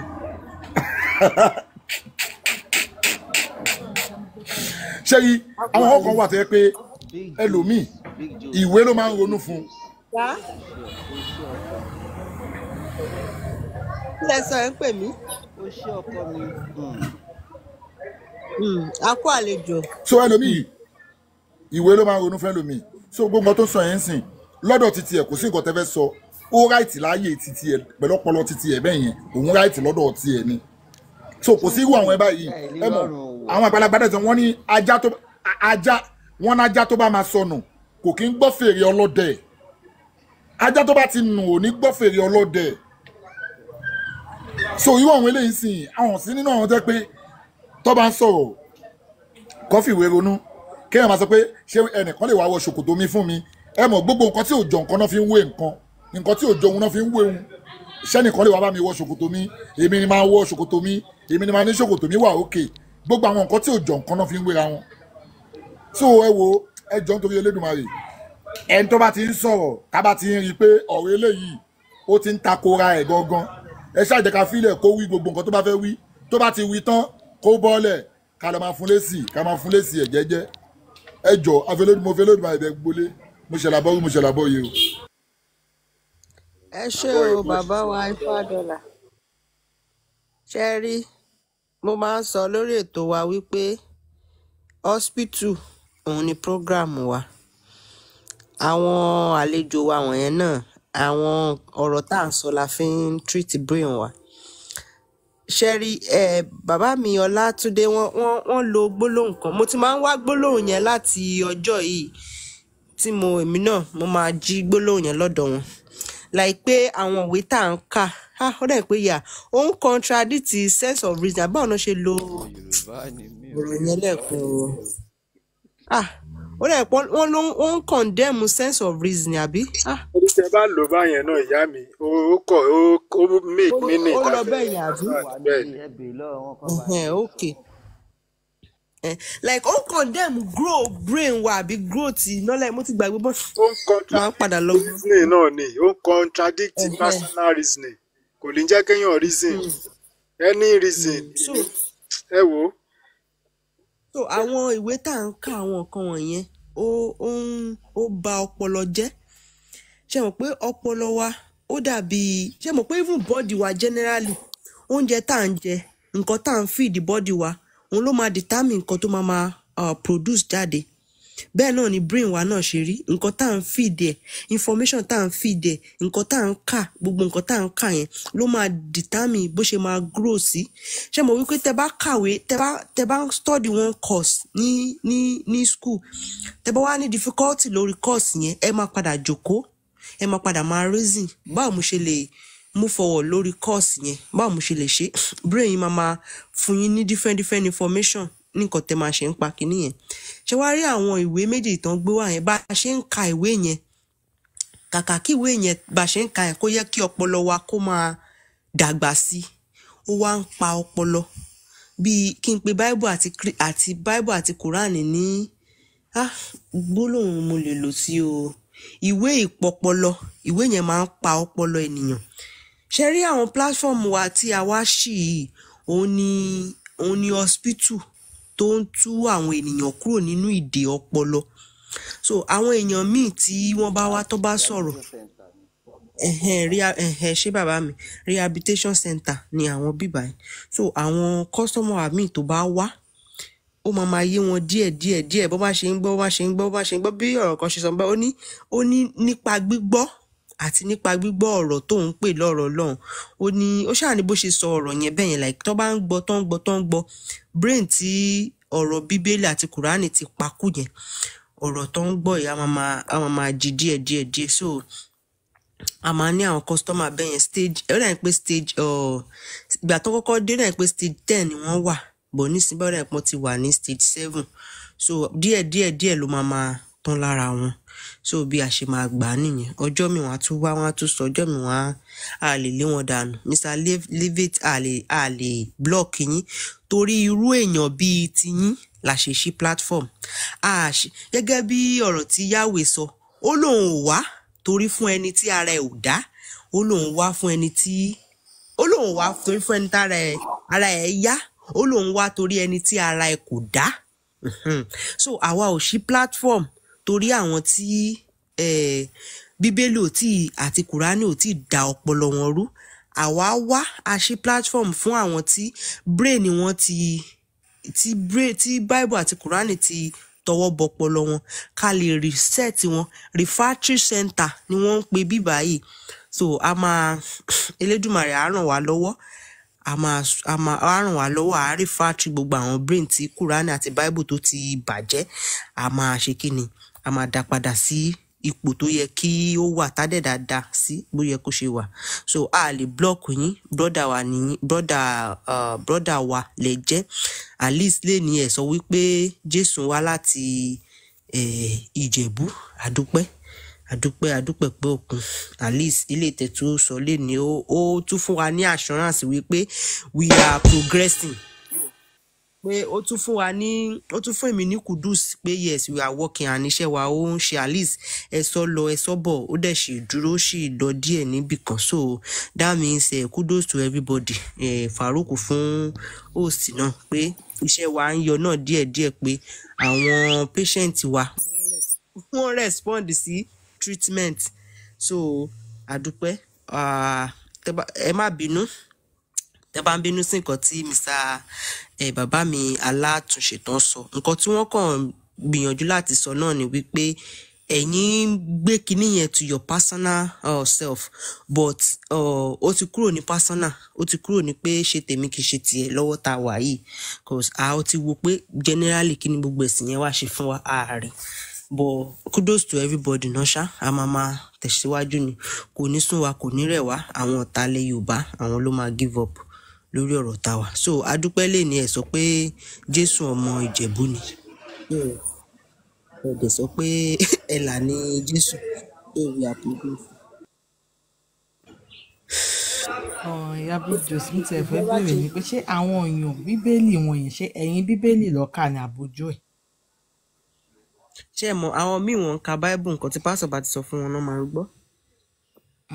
àwọn á ní wọ́n sọ pé pásítọ̀ àwọn ní pé ó sọ pé orí sọ pé yẹn ni bí kọ́ máa dẹ̀ tún máa kóòtì wọ́n á máa kóòtì báíbù tó bá máa sọ̀rọ̀ kan báíbù yẹn ló ń ronú fún nínú kinní kan in fact àwọn èèyàn sick wọ́n sick gidi. ìyá wa Jos ẹ kàn fún mi ní ìṣẹ́jú kan torí bátìrì mi gan ti fẹ́ lọ mo dúpẹ́ lọ́wọ́ ìyá wa fún àtúnṣe tẹ́ ṣe ń bẹ̀ ṣẹ́rí kò sí bí èèyàn ṣe máa wà tí ó bá jẹ́ àlejò nínú àwọn ìṣẹ̀lẹ̀ kan tàbí tí ọ̀rọ̀ àlejò ti gbà làákàyè àwa èèyàn ó máa ń dàbí ìgbà tí èèyàn wà ní oríta mẹ́ta náà nítorí pé wọ́n dẹ̀ ní àwọn nǹkan kan máa dààmú àlejò ṣe rí ẹ̀sìn méjèèjì tá à ń sọ yìí ó ti pa ọ̀pọ̀lọpọ̀ làákàyè wa so àwa ń wá ojútùú láàárín ibẹ̀ àwọn kan lè rí i pé ọ̀rọ̀ tí mo sọ pé bóyá mo ní wọ́n wà confused mi ò sọ ní sọ pé mo fi insult wọn mo sọ gẹ́gẹ́ bí ọmọ Yorùbá tó ń wá ojútùú ṣe léyìí tó yẹ kó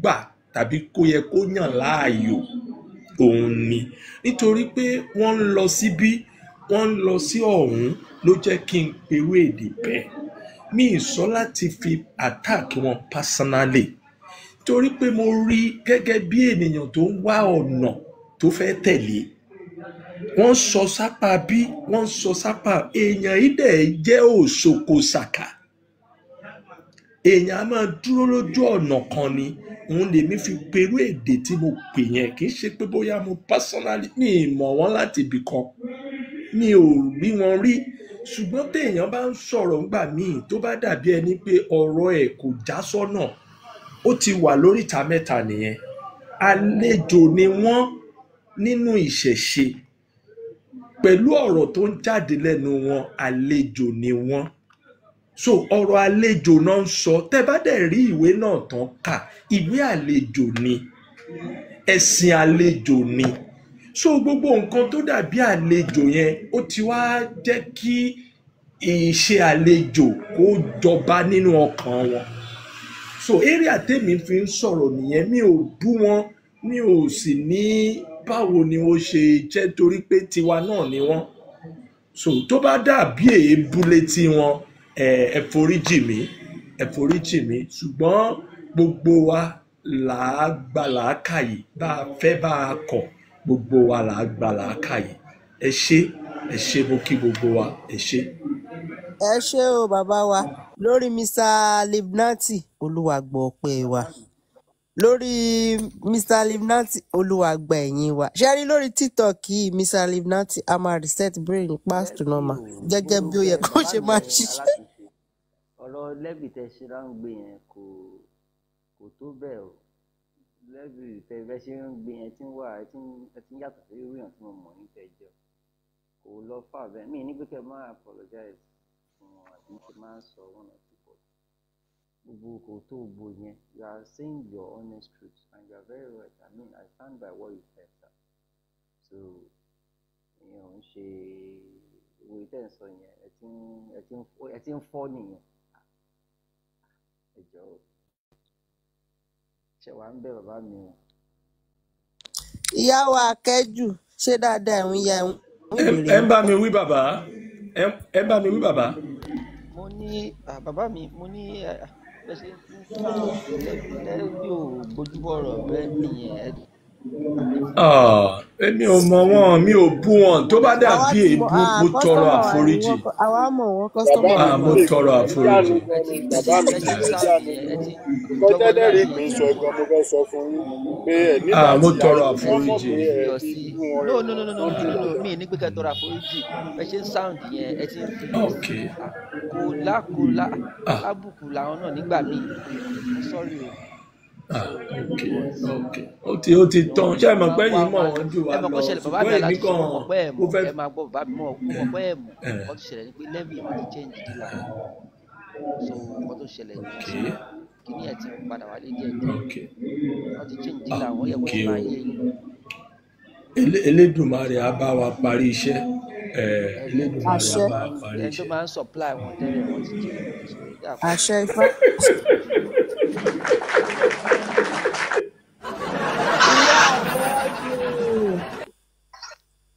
Ìyá Akẹ́jù ṣe wà pa.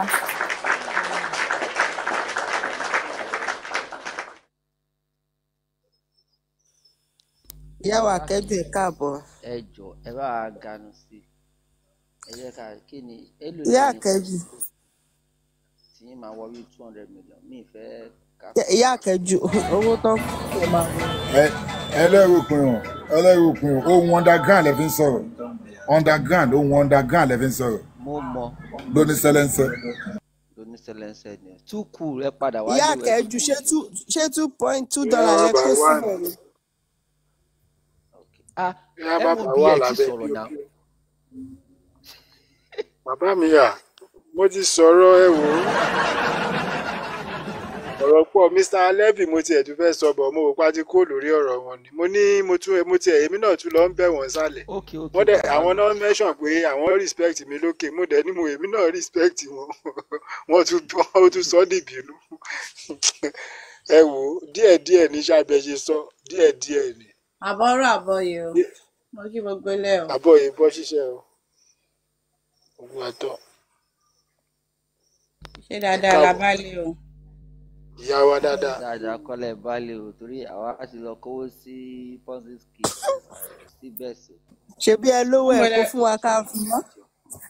À ń ṣe bẹ́ẹ̀ ní ìṣọdún fá ẹ̀ kó wá ká fi bọ́ fá. In fact, wọ́n lọ kówó fún sógúndógójì àwọn náà fẹ́ sógúndógójì ní ẹ̀sìn wọn lọ. Fọ́nì ẹ̀sìpà ní pé ní ìgbọ́n pa ètò fi lánàá.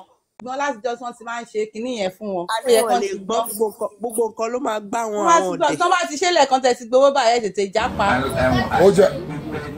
Ó jẹ́ káwọn ọmọ Nàìjíríà ti gbọ́n ẹ̀yin ò kì í ṣe ọmọ Nàìjíríà ó jẹ́ káwọn ọmọ Nàìjíríà ti gbọ́n. Ó yẹ kán ti gbọ́n náà. Èmi láyé mi ò kí máa ń sọ sógúndógójì láyé. Ó jẹ́ ká ti gbọ́n ó jẹ́ ká ti gbọ́n. Èmi wá jọmọ Nàìjíríà ni àbí kílẹ̀ ń bá ká ọmọ káàárọ̀ jíire lè. Ọmọ Ethiopia ni. Èwo ni èrè ká ti gbọ́n bẹ̀. Ọmọ Ìjẹ̀bú lèmi tèmi. Ìjẹ̀bú rèmi wà. Ok, Ìjẹ̀bú ń ṣara Nàìjíríà. Ìjẹ̀bú kì í ṣara Nàìjíríà rà. Ẹ dey play passport tó wà lọ́wọ́ yín Nàìjíríà yìí náà ni. Yorùbá ni. Òun náà ti sọ pé China ti declare wa ní illegal country. Adeleke náà lówó ń bẹ̀ náà Adeleke níbi 70 million ń bẹ̀ náà.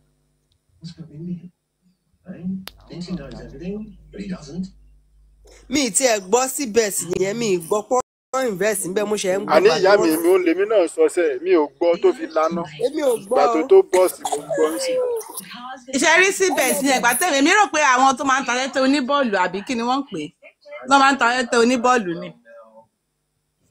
Ìyá ẹni tó bá ti wá wọ́n sì mọ̀ pé àwọn ọmọ Nàìjíríà wọ́n gọ̀gàn especially ó tó àwọn ọmọ Yorùbá. Ìyá mi ẹ mọ̀ pé mírèkù lélẹ̀. Kàmbásìn ni ṣẹ́ríbọ́jẹ́ ń ṣe yẹn ṣẹ́ríbọ́jẹ́ ń ṣe tó ń san owó first payment fún wọn yẹn bẹ́ẹ̀ náà máa kàmbásì wọn pé next payment àwọn sì máa lò bí 2 years àwọn kìnìún wá stay ni. Wọ́n sì mọ̀ pé bọ́n ṣe máa ń ṣe nìyẹn wọ́n á rán kìnìún wá owó wọn náà wọ́n ń sọ fún wọn gbogbo owó tí wọ́n dá náà wọ́n ń sọ fún wọn tó bá rí pé owó yẹn ti pọ̀ báyìí ìyẹ́. wọ́n á já padà. Ẹ jẹ́ káwa náà ṣe kinní yẹn náà. Owó èpè nìyẹn. àwọn yẹn ti ṣépè dọmọ.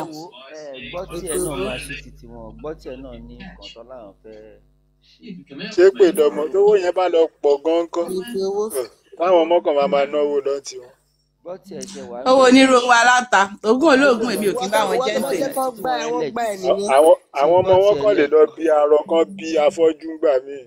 wọ́n lè má bí kankan àwọn òyìnbó tó kó wa lẹ́rú kí ló ṣe wọ́n. ẹ má sọ bẹ́ẹ̀ o ìyá sì ń jẹ wọn wọ́n ń jìyẹ o àwọn náà mọ̀ pé yà ń jà wọn o.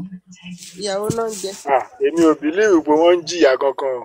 ìyàwó náà ń jẹ. àwa no wọn àwọn gan mọ̀ náà. àwa la ṣe ń jí ìyàtọ̀ tán plan nílẹ̀ àwa la ṣe ń jẹ o.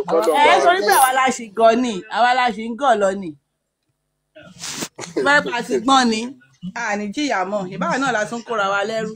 òyìnbó gbé religion wá ṣé nígbà tó òyìnbó gbé religion òyìnbó gbé miracle wá fún yín. ìbọn gbé ṣọ́ọ̀ṣì ti religion wọn ni. ìbọn náà là ń sọ lọ́wọ́ lẹ́nu pẹ́ tó wọlé. òyìnbó gbé hospital di religion àwa la mọ̀ yóò ṣọjọ́ yọ lọ́nà ọ̀ṣọ́ lọ́nà. àwa la mọ̀ miracle àwa la ṣe ìgbàgbọ́ láì lòdì. àwa lè omi ló fi ṣe ìwòsàn ṣé òyìnbó ló tún wá ń gbà wá ẹ wò ó níbo ni fóònù mi wà náà kí n play kíní kan bàbá lójú sí mi tẹ bá rí ní ìlú táwa ìtú ni o ẹ tó ní problem pẹ̀lú ọkọ ẹ pé ọkọ òun kì í wálé wá sùn ó ní ọ̀rẹ́ mò ń lọ sí ṣọ́ọ̀ṣì ìgbà tó wà mí dé ṣọ́ọ̀ṣì ní prophetess ní prophetess ti gbàyàwó ó ti gba ọkọ lọ́kọ. ìyàwó ẹ dúró náà dà pé ó sì fẹ́ sọ̀rọ̀. ẹ jẹ má bínú Ifádọ́là ṣẹ wà ń bẹ. Alright, ìyá kẹjù ẹ má wà. mo wà pẹ̀lú yín o bàbá mi. ẹ̀yin ń fẹ́ fi yín pe orí ẹ má bínú ẹ̀yin gbogbo àwọn ọkùnrin tó wà nínú ilé mo lè fẹ́ fi ìyá Akẹ́jù àti Big Joes fẹ́ fi pe orí gbogbo àwọn obìnrin tó wà níbi ẹjọ́ má bínú èèyàn kan wà ní ẹ̀yìn surprise me he loves me unconditionally ó lè ti pẹ́ tí mo ti rí ìfẹ́ yẹn gbẹ̀yìn èmi mo máa ń ṣerú ẹ̀ fún yàn èèyàn wá ṣerú ẹ̀ fún mi like tó bí times 10 of that irú ìwà tí I go love you. Now seriously ẹ jọ̀ọ́ ń fẹ́ kí ẹ bá mi wúre fún ẹ̀yin àwọn yẹn fún mi lówó ni o mi sọ pé kẹ sọ pé fẹ́ gba ṣíẹ o. èló ló ẹ gbà wá náà máa gba táìtò kí ni. Ifádọ́là ẹ jẹ́ bá mi wúre fún wọn pé ibi náà ti ń mówó yẹn. àwa máa wúre yín máa dánáwó irú kìstá ìwé ẹ nìyẹn. wúre náà ẹ mọ̀ bóyá mo máa change mind mi máa pín fún yín. rárá o à ń ṣiṣẹ́. ẹ má yẹ kán rí i pé irú wà bẹ́ẹ̀ ló wà lọ́wọ́ yín. irú wà yẹn ló wà lọ́wọ́ mi o mi náà sọ. Ọya ẹ bá wúre. ìwúre kí lẹ sọ pé ká gbà nù. ìyá tó ń gbèsè méjèèjì làwọn ọdún bá wọn kówó ṣe é. kúlẹ̀ aláwọ̀ ó yá ẹja ká kúlẹ̀ aláwọ̀ ẹja ká kúlẹ̀ aláwọ̀ fojú tó ọba adébóyè kúlẹ̀ aláwọ̀ la máa kà fún ọ. ẹja ká kúlẹ̀ aláwọ̀ fojú tó rí. ó yẹ ẹja ẹtẹwọ kúlẹ̀ aláwọ̀. ẹ láìkí kúlẹ̀ aláwọ̀ ẹ láìkí kúlẹ̀ aláwọ̀. owó táwa bá rí káwa ná ń bẹ̀ ni o àwa ò kàn lè ṣàdúrà sí owó tá a rí owó tá a fetí gbọ́ tá a ná ń bẹ̀.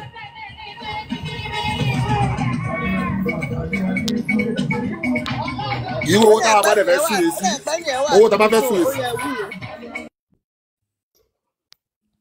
ó sì ẹnìyẹn wà níbi fóònù àbí. a máa fi ṣàánú èèyàn yẹn wà nínú. ok. ẹ̀rí Fádọ́là wà ń pàtì. Fádọ́là ẹ mú tùmọ̀ ìkì yín kí ló dé ṣé a ní ká wá ṣe àfẹ́ jó ká tún jàmà lálẹ́. ẹ̀yin ẹ dúró. ẹ fẹ́ jó èmi yìí náà èmi lè máa ń rí sí ẹni mo ṣe fẹ́ jó kẹjà mọ̀lá èmi nìkan èmi lè máa ń rí sí ẹ ti mọ̀ pé Nàìjíríà náà wà aláriwo dẹ̀ ni wá ń bí. ṣé èmi ní yarí sí nìyẹn o èmi lè ń pè ní yarí sí nìyẹn àbí èmi ní yarí sí ẹ jọ kí ni. orúkọ ìyá mi ni Rizzy. àní kẹ́ ẹ wúre fún yàn. ẹ jọ kí ni ìtumọ̀ riskat.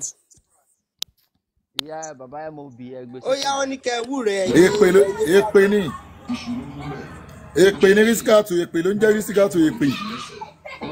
kọ́lọ́ má jà á. ó sì request yín ẹ gbé sílẹ̀ dáadáa ẹ gbé ẹ mọ̀ pé ìwúre. ẹni tó fún yín lówó tẹ́ fẹ́ fún àwọn èèyàn ẹni tó fún yín lówó tẹ́ fẹ́ fún àwọn èèyàn ń pé kẹ́ fi ṣe give away abẹ́ni yẹn dáṣì yín lówó ká lè mọ irú ìwúre tá a máa wú fún ṣé ó fún yín kẹ́ fi ṣe give away ni àbó fún yín pé ó dáṣì yín. ok ilẹ̀ ṣe fẹ́ nìyẹn. ok wọ́n ṣe wọ́n kú iṣẹ́ irúnmọlẹ̀ adó tí wọ́n lágbára títóbi gba irúnmọlẹ̀ gbogbo bí tó ti mówó náà kò ní tán bẹ́ẹ̀ o àbùsí ń tolókun àbùsí ń tọlọ́sà owó wọn a máa rò ké o wọn ò ní kábàámọ̀ pé kí làwọn ṣe rú eléyìí fún wọn lágbára títóbi gba irúnmọlẹ̀ wọn ò wá ní fi ọmọ wọn ò ní fọmọ dí oore tó ṣe fún yín wọn ò ní fi ọkọ wọn ò ní fa ya wọn ò ní fi dí o gbogbo nǹkan kí nǹkan tó léwu tó lè máa ṣẹlẹ̀ tó bá nǹkan tó kùdìẹ̀kùdìẹ̀ tó kù nínú ọ̀rọ̀ wọn ní ti dáadáa Elédùmarè á bá wọn ṣe èyí tó tún kùdìẹ̀kùdìẹ̀ ní èyí tí ò dáná Elédùmarè á bá wọn bomi ìtura síbẹ̀ lágbára títóbi gba irúnmọlẹ̀ kò wá sẹ́ni tó wà láyé tí kò sí nǹkan tó máa ń dùn lọ́kàn gbogbo nǹkan tó lè máa dùn wọ́n lọ́kàn lágbára títóbi gba irúnmọlẹ̀ Elédùmarè á bá wọn bomi ìtura síbẹ̀ lágbára títóbi gba irúnmọlẹ̀ gbogbo àdáwọlé wọn á máa yọrí sí rere wọn ò ní táwọ́ ná wọn ò ní bùnmi bá wọn jíjó ẹ̀sìn wọn ò ní fẹ́ gbá fún wọn lóúnjẹ o ọwọ́ wọn á máa ròkè ibi tó ti mówó náà àlékún ti pèrègùn àlékún ọmọ lékún bẹ́ẹ̀ ní lágbára títóbi gba irúnmọlẹ̀ wọn ò ní tẹ ojú ilẹ̀ mọ́lẹ̀ o lágbára títóbi Ọ̀rúnmìlà alágbàwí àtolùdarí ẹ̀dá àṣẹ o ẹ ṣé o.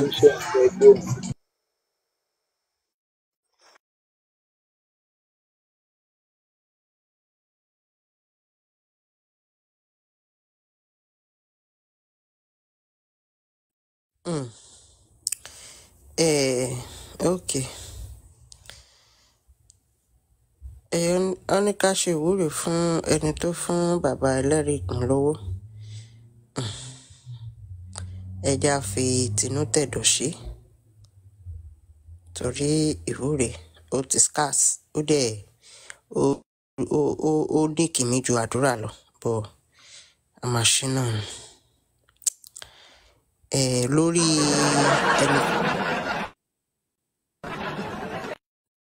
lórí ẹni tó fún host wa ní owó Ifá gba ọpẹ́ wa lórí ẹni tó fún host wa lówó Ifá gba ẹ̀yìn wa.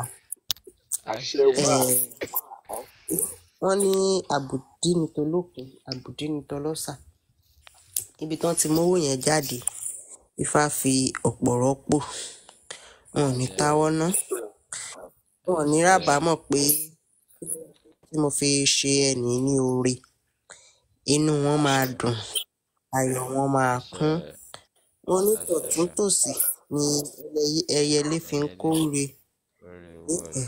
wọn máa kóre wọlé wọn ò ní nàgà múṣù ní ayé wọn ò ní tẹjú ilẹ̀ mọ́lẹ̀ wọn ò ní ṣì jẹ wọn ò ní ṣì mu wọn ò ní ṣì sọ wọn ò ní ṣì rìn ibi tí ò bá yẹ kí wọ́n wà lásìkò àwọn ìgbà kan wọn ò ní wà ń bẹ̀ àwọn ibi tí ó bá jẹ kó wà lásìkò ìgbà kan ni wọ́n máa wà ń bẹ̀ wọn ò ní tẹjú ilẹ̀ mọ́lẹ̀ gbogbo ohun tí wọ́n ń gbèrò lọ́kàn wọn ní dáadáa àwọn òòṣà òkè wọ́n á fi fún ẹni náà inú wọn máa dùn kalẹ̀ ayọ̀ wọn máa kún wọn ò ní táwọ́ ní. àwọn tí wọ́n dẹ̀ dúró gẹ́gẹ́ bí oníbi fún ẹni náà Èdùmàrè ó máa tú wọn láṣìírí àṣírí ẹni náà á dẹ̀ máa bò ní gbogbo ọ̀nà eléyìí tí mo wí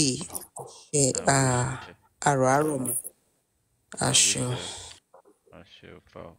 ẹ ṣé gan ìyá mi ìyá àjẹ́ ti sálọ ẹ ṣé gan ìyá Ajébùkún mi ẹ ganu sí ẹjọ́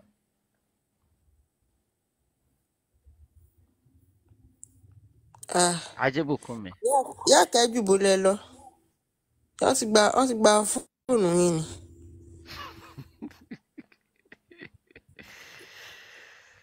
Ìyá Ajébùkún mi iṣẹ́ wà ń bẹ̀. Túkù ẹ nìṣó ńlẹ̀. I am Adeleke. Ẹ má bínú jàre. Ẹ kú ọ̀lẹ́ gbogbo ilé. Ẹlẹ́rìí pé Big Jos ẹ pẹ̀lẹ́ o. Yes sir, ẹ káàbọ̀ sir. Ẹ pẹ̀lẹ́ ìyá mi. Ẹ má bínú mo wà lórí call mo ṣe ọ́fà hàn ní látẹ̀kan torí àwọn calls kan wọlé sọ̀rọ̀ ni.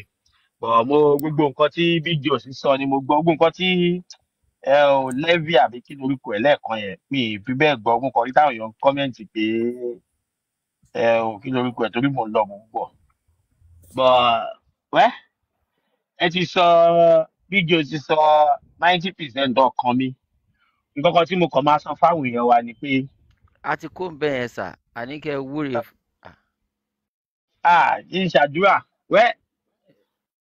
lágbára Ọlọ́run Elédùmarè Ọlọ́run ilẹ̀ Yorùbá Ọlọ́run tó dá wa sáyé tí ò jẹ́ kí aburú kó ṣẹlẹ̀ sí wa Ọlọ́run ilẹ̀ Yorùbá Elédùmarè ọba tí ò jẹ́ kó gun àwọn Fúlàní láti jọ́ ti ń pètè pèrú ẹ̀ over 200 years tí ò jẹ́ kó borí wa ṣáà ní kò sí lórí ìtẹ́ ni ó wà ń bẹ́ẹ̀ ó kúrò àwọn ọmọ Yorùbá òun tó ṣọ́ wa ń gbà yẹn náà kò ní fi wá sílẹ̀ láéláé ogun ọ̀tá kó borí wa ilẹ̀ Yorùbá gbòmìnira láṣẹ Ìdùmarè lágbára Ọlọ́run Elédùmarè á gbòmìnira ayé wa dẹ̀ nítumọ̀ ọkàn wa máa balẹ̀ nílẹ̀ Yorùbá inú wa á dùn ilẹ̀ wa á sèso rere ilẹ̀ Yorùbá á sèso rere lágbára Ọlọ́run ilẹ̀ Yorùbá máa sè ó máa gbè wá gbogbo ṣe ń jẹ́ tọ́lọ́run ó máa gbè wá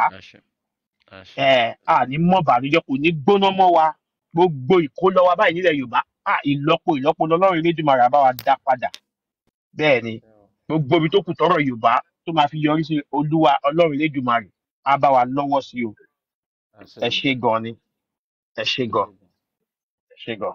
Bó tiẹ̀ jẹ́ pé ọ̀tọ̀ lẹ́ni ká bọ̀ ìyẹn náà ó wọlé ẹ má wọrí mo rí pé ẹ̀ sí ibi náà but it's fine. Bẹ́ẹ̀ni ẹ bá bínú. Èèyàn kan fún mi lówó. Èló ló fún yín òsì? A kàn gbogbo audio money là ń gbọ́. Ẹ máa gbọ́. Wọ́n fún yín lówó. Wípé kí n fúnyàn kí n dẹ̀ mú nínú ẹ̀.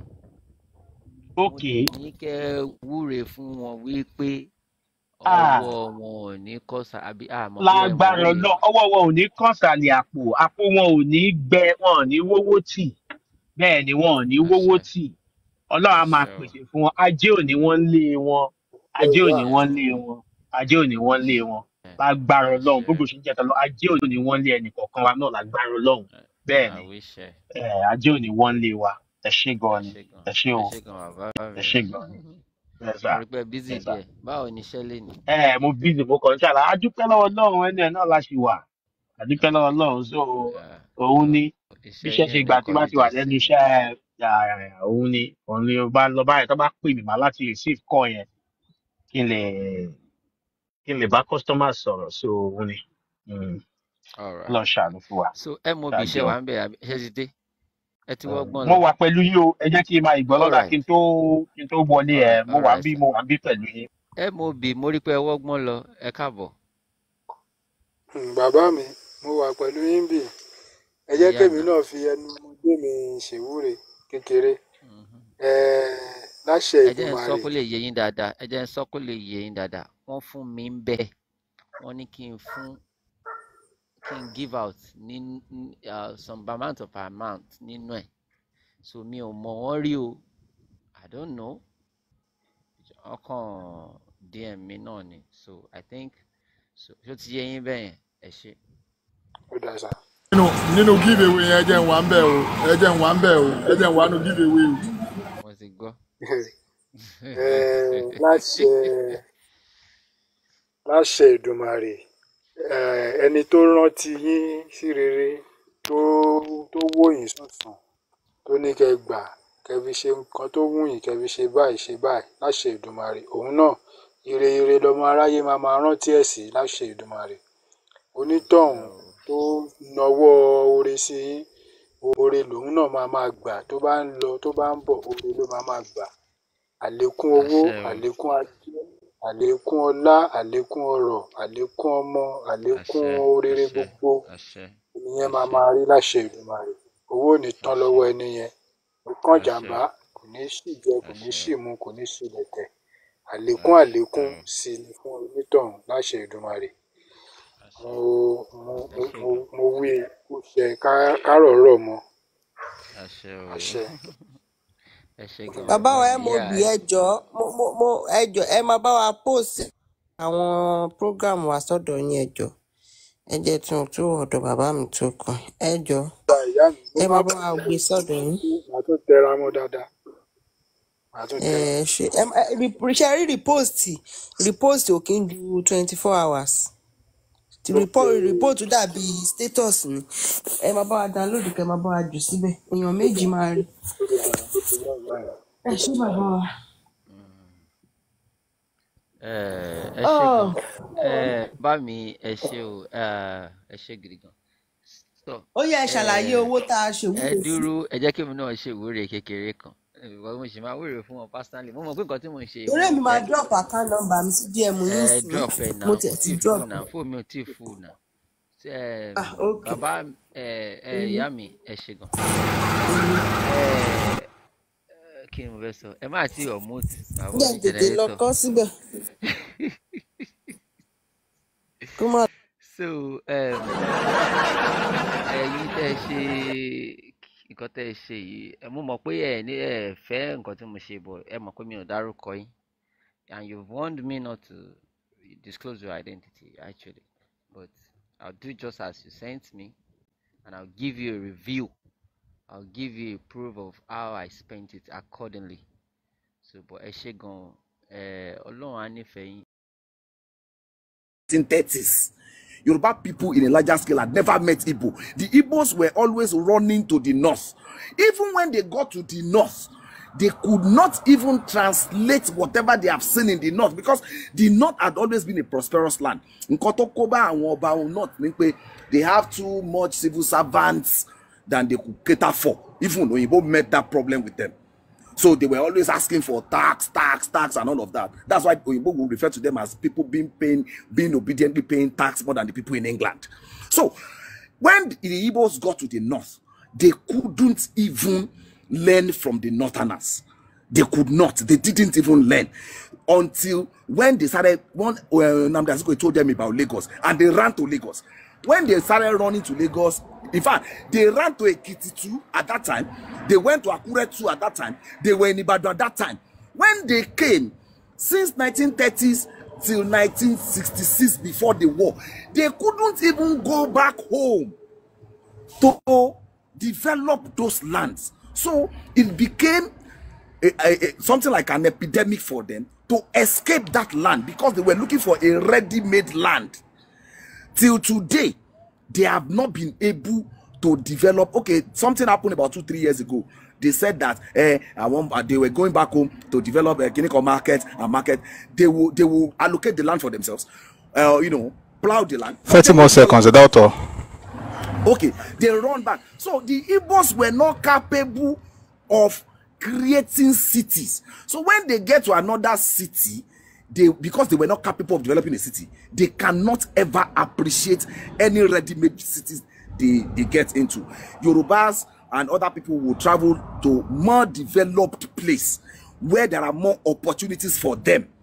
They won't get there and start telling the people that we develop this place, because when they were coming, they only came with hopes and aspirations. Igbo are living their own land, not with hopes and aspiration alone, but with desperation to succeed on those land and make that ready-made land their home. Thank you.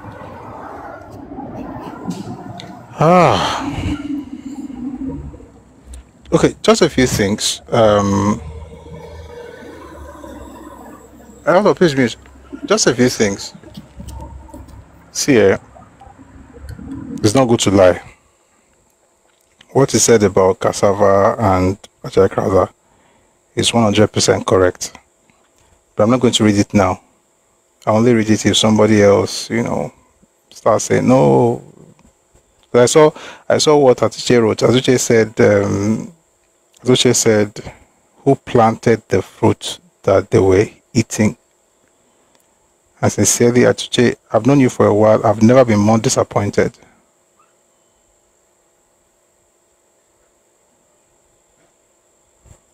Human beings did not have to plant fruits now.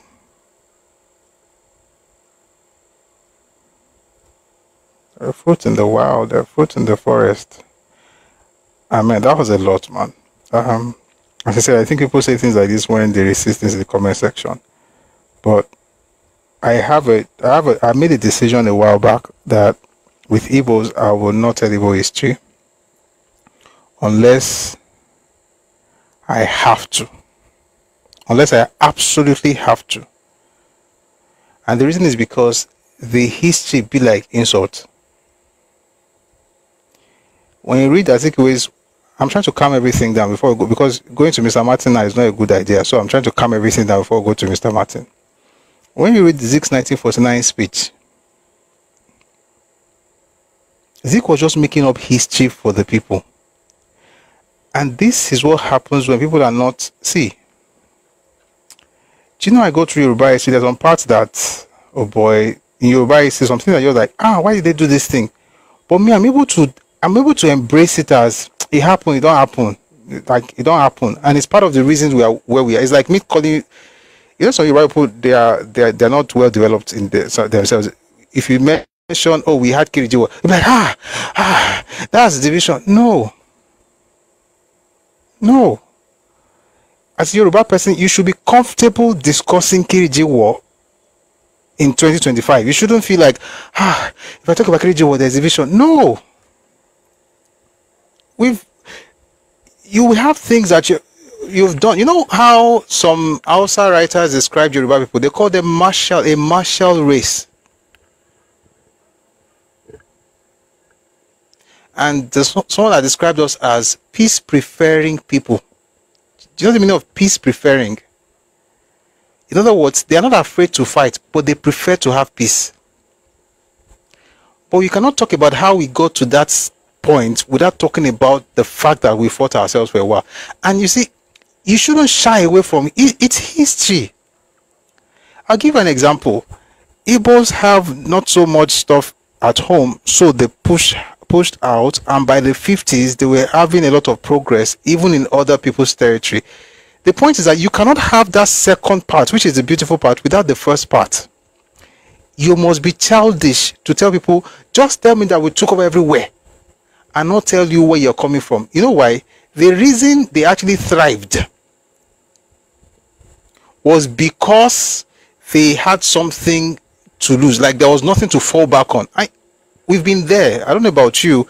I've had to move. There was a time I relocated to a particular place. But you see, there's a scripture. It's in Hebrews. It says that certain people, because they had no place to return to, they looked forward to a city whose builder and maker was God, and they were not ashamed to be called his own. They had nowhere to look back to, so they just, oh boy, now this one will go die here. That's what happened with the Igbos. In other words, what happened at home is what forced them in the 50s to be able to make the kind of success they made. Some of them, by the way, were the outcasts of the society. I'll say this respectfully. Majority of the first set of successful people from the East were actually the outcasts. And that is not an insult. The reason they succeeded was because they knew how society saw them back at home. And like I said, I don't like talking about Igbo. I don't like talking about Igbo history, because any small thing like this, it will be like say you hate people. But the point is, the reason, you don't understand that sometimes that bad thing is actually the reason for progress in some cases. Atuche, I'm not, you know what, Atuche, because you laughed, let me read something to you. Mr. Martin is still busy, so let me read something to you. And I'm reading this because Atuche laughed. Is it necessary? I'm waiting. I'm trying to make sure you're going to wait for a very long time because of your voice. No, let me not read it. I will be well behaved. I don't think laughing. Okay, sir. I don't think laughing is enough. Okay, Mr. Martin. I don't think laughing, Atuche laughing is enough for me to read this thing because I don't like. If anybody reads that, they say, let me tell you something about. Please read it. Please read it. Please. Say, let me tell you something about. The only issue is if what you are saying is a lie. As you read it, Igbo is a spirit. You will only try it. It will take you 1 million years to only try, but you can't know. Okay, now I'm going to read it. Emma mute anybody. I feel like Enyomini.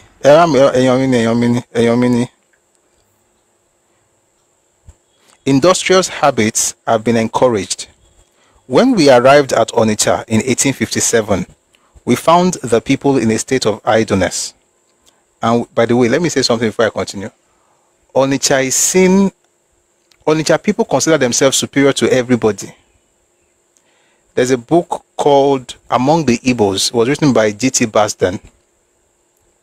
And this is what G.T. Basden said, that the Onitsha people called everybody to the east Igbos.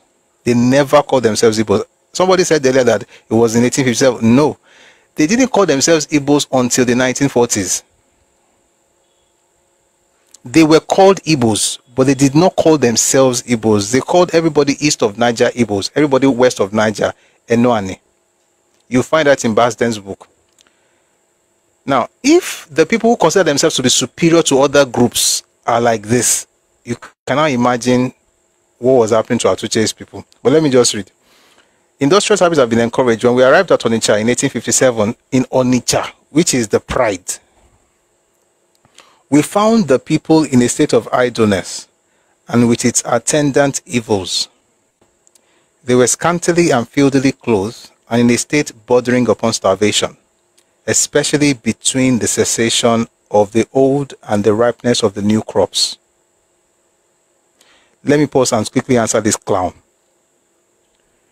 Onitsha people called folks east of the river Igbos and people from west of the river Enuani. This clown is from west of the river and he's still telling me I'm wrong and he says I'm Enuani. Are you not from Delta State? Are you not west of Niger? I am wrong. I know nothing. You don't understand geography. You are literally west of, you are literally confirming what I said and you are telling me I don't know what I'm saying. That means that you don't have an idea what you're talking about.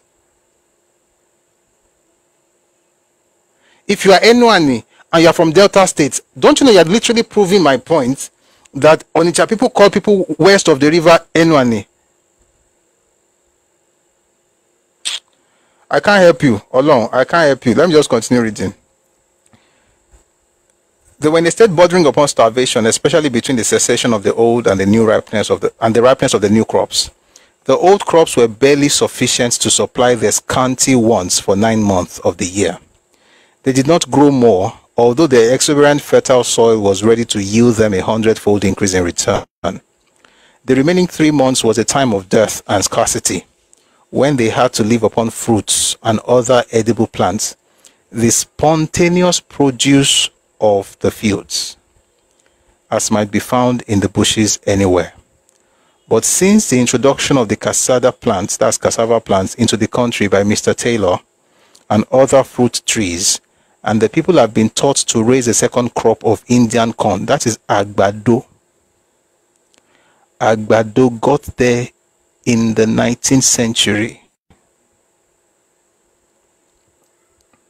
I'll just keep quiet. By Mr. John Smart, a scripture reader, and how to grow their yams better by the united example of all the mission agents. They have had enough to eat and to spare. The introduction of the cassava plants into the country is universally acknowledged as one of the greatest temporal blessings brought to them by the missionaries. I think it was last year. The Anglican diocese in Onitsha, in Anambra State, they erected a statue for Ajayi Crowther, to celebrate Ajayi Crowther. and they mentioned some of the things he did. He was, of course, the first black bishop. This is Ajay Crowther explaining what he meant. You know, there's another document I have. It's called the Church Intelligentsia Report. It was published in 1876. I have it here. And there's some things that were said about Onitsha people. Listen, these things were not to insult. It was just the reality of what it was like. What you should be happy about is that from here, look how far we have come. Not trying to tell people that that is not history. It's history. It's history. It's history. And apart from reading books, we have visited these places.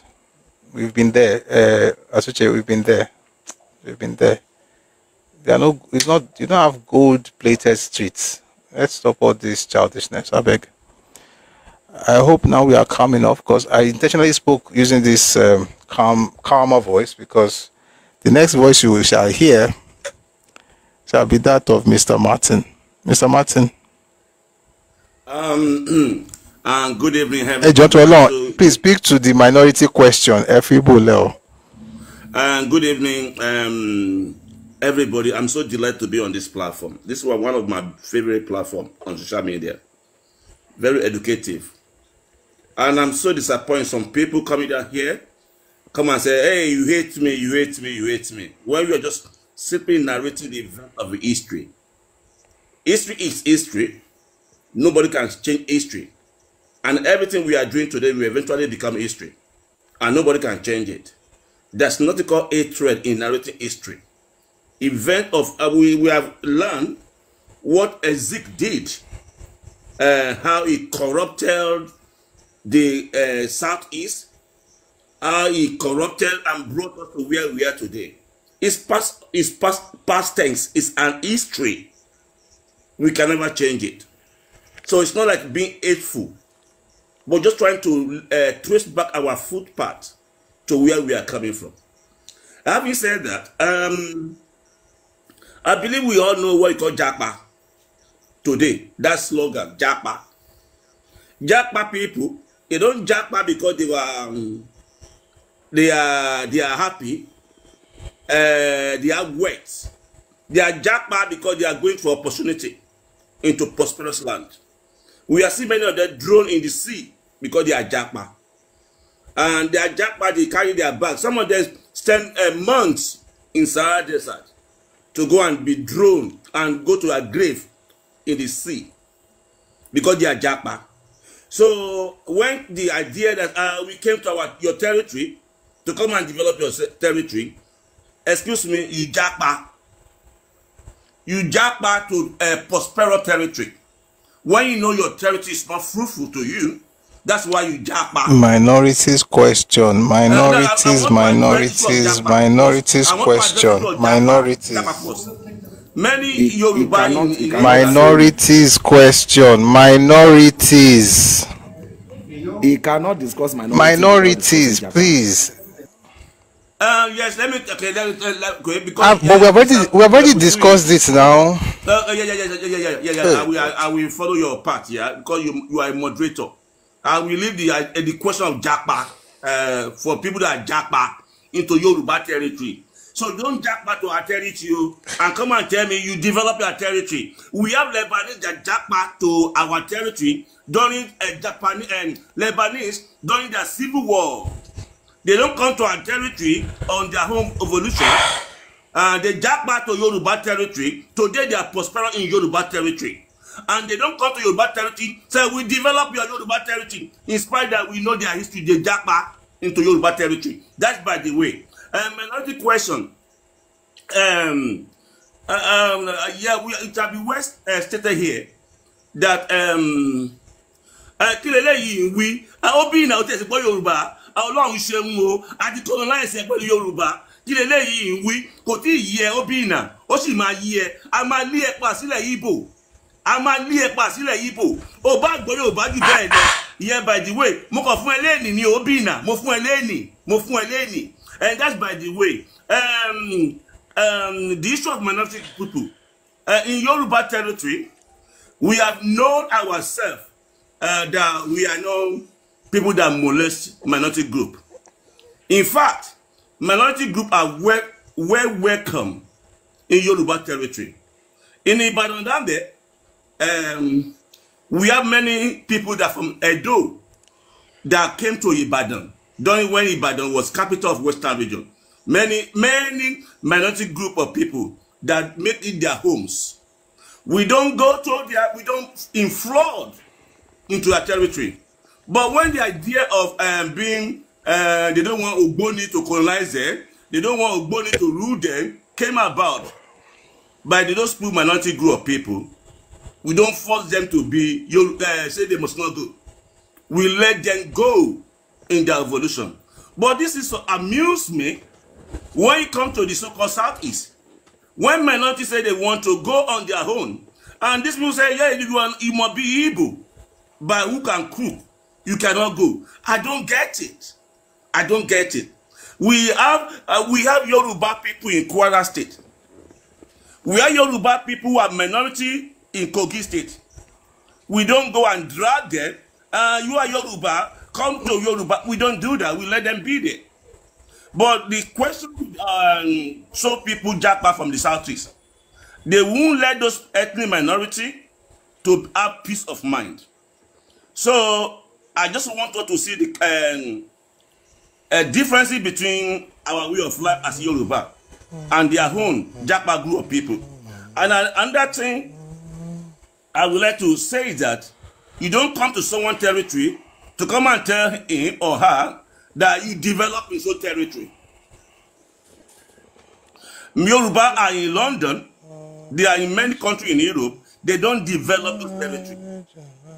Those territory even develop them because they jackpot to their territory. Mr. Busui, let it be for now, because if I want to address all these Igbo here, I will be so angry and bitter and give them bass books because I'm only prepared for them. Thank you. And before I go, Mr. Busui, how are we going to solve this issue? Because I'm sick and tired. Can you give us a concrete way? Because this drama will never stop. I don't want my children to hear this drama. I don't want my children to come and discuss this debate again. I want my children to discuss about how to make his forefather to territory to develop. I want their own children to go and make their own territory to develop. I don't want this debate. This debate is draining energy. It's draining energy. It's deflecting focus. It's making us to look focus how to develop ourselves. How could we honestly stop this kind of debate forever? Thank you.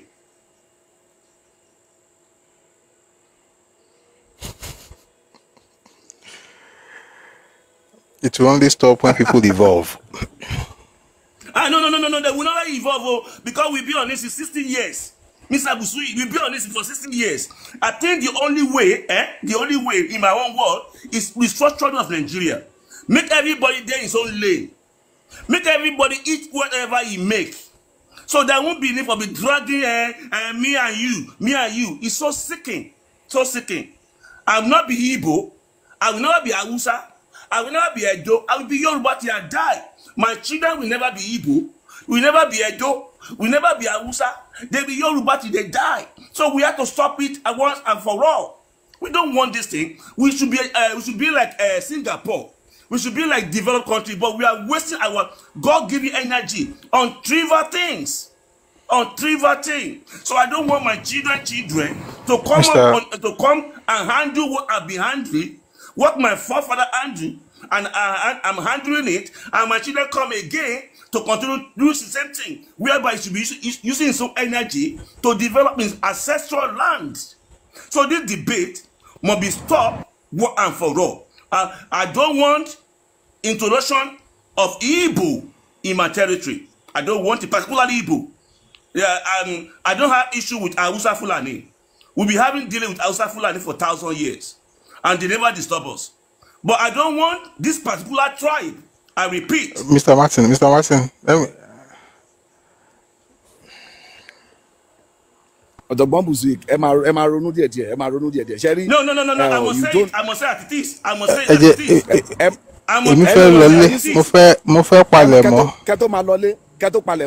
Mr. Martins made a question, and I know that every time we have this discussion, Mr. Busui, I know where his mind lies. Me, I know what I know. If that does not make it right. But for me, Mr. Martins, I would like to answer some of your questions. You see, the first thing, Lati Jackie, okay, Doctor, you do me a favor, please. Take 1 minute. Doctor Ejo, it's just 1 minute. It's just so. Now, the only way for me to solve this, to solve this problem. Oh yeah, the only way to solve this problem is that everybody goes back to their land. Like, what do I mean by that? Countries should be created. Yoruba people in Yoruba land. Anybody can call their own whatever they want to call it. So that when you want to come onto the land, you get a visa or you get a stamp by the border. When you enter that place, you will know that, okay, I'm going to somebody else's country. People don't realize that Yoruba people signed the Kiriji War Treaty mentioning their states, their countries. They said Ikole country or your country. Now, Yoruba land has become a country. We should leave Nigeria for other people who want to live in Nigeria. And you will get visa. I do not mean visa. I mean that just being stamped. When I'm going to Benin Republic, it is important for me that my passport is stamped to enter Benin. And when I'm entering Benin with respect that I'm going to other people's country. But that is the issue that we don't want to address in Nigeria today. We don't want to say that everybody should go. That's the problem. If you have people living on their land, okay, this is the land, this country, I am flying into this country. I am meeting border patrol, border control before I enter this country. That respect will never be. Oh yeah, thank you. That's 2 minutes. So, all right. So let me quickly say something. I think so. That's a solution, but it's not the only solution. So there are many solutions. Number one, which is actually the best one, is that the people of the Southeast have to understand the concept of evolution. And there's cultural evolution. People evolve culturally, and you can't keep telling people this is who I am. This is who I am. Nobody cares who you are if who you are is affecting them. You need to change who you are. And changing who you are does not mean that you're being dishonest to who you are, to your person. It just means that you understand the concept of transformation. There's a need for cultural transformation from the East. The way you guys talk, even on this comment section, oh, we bought all your land. And I've said it several times, if you put together all the lands that you guys have bought, if you fit, you would hardly, to fit it into, you have two places that you can fit it into. Dangote Refinery and Deco Atlantic. And Eco Atlantic, by the way, is about 2 times the size of VI. All the things you have bought, put it in those places. The people who have bought all these things, they don't go around shouting. You don't talk like... And that's why you see parties, you're carrying money, you're throwing it. Everything just so ras.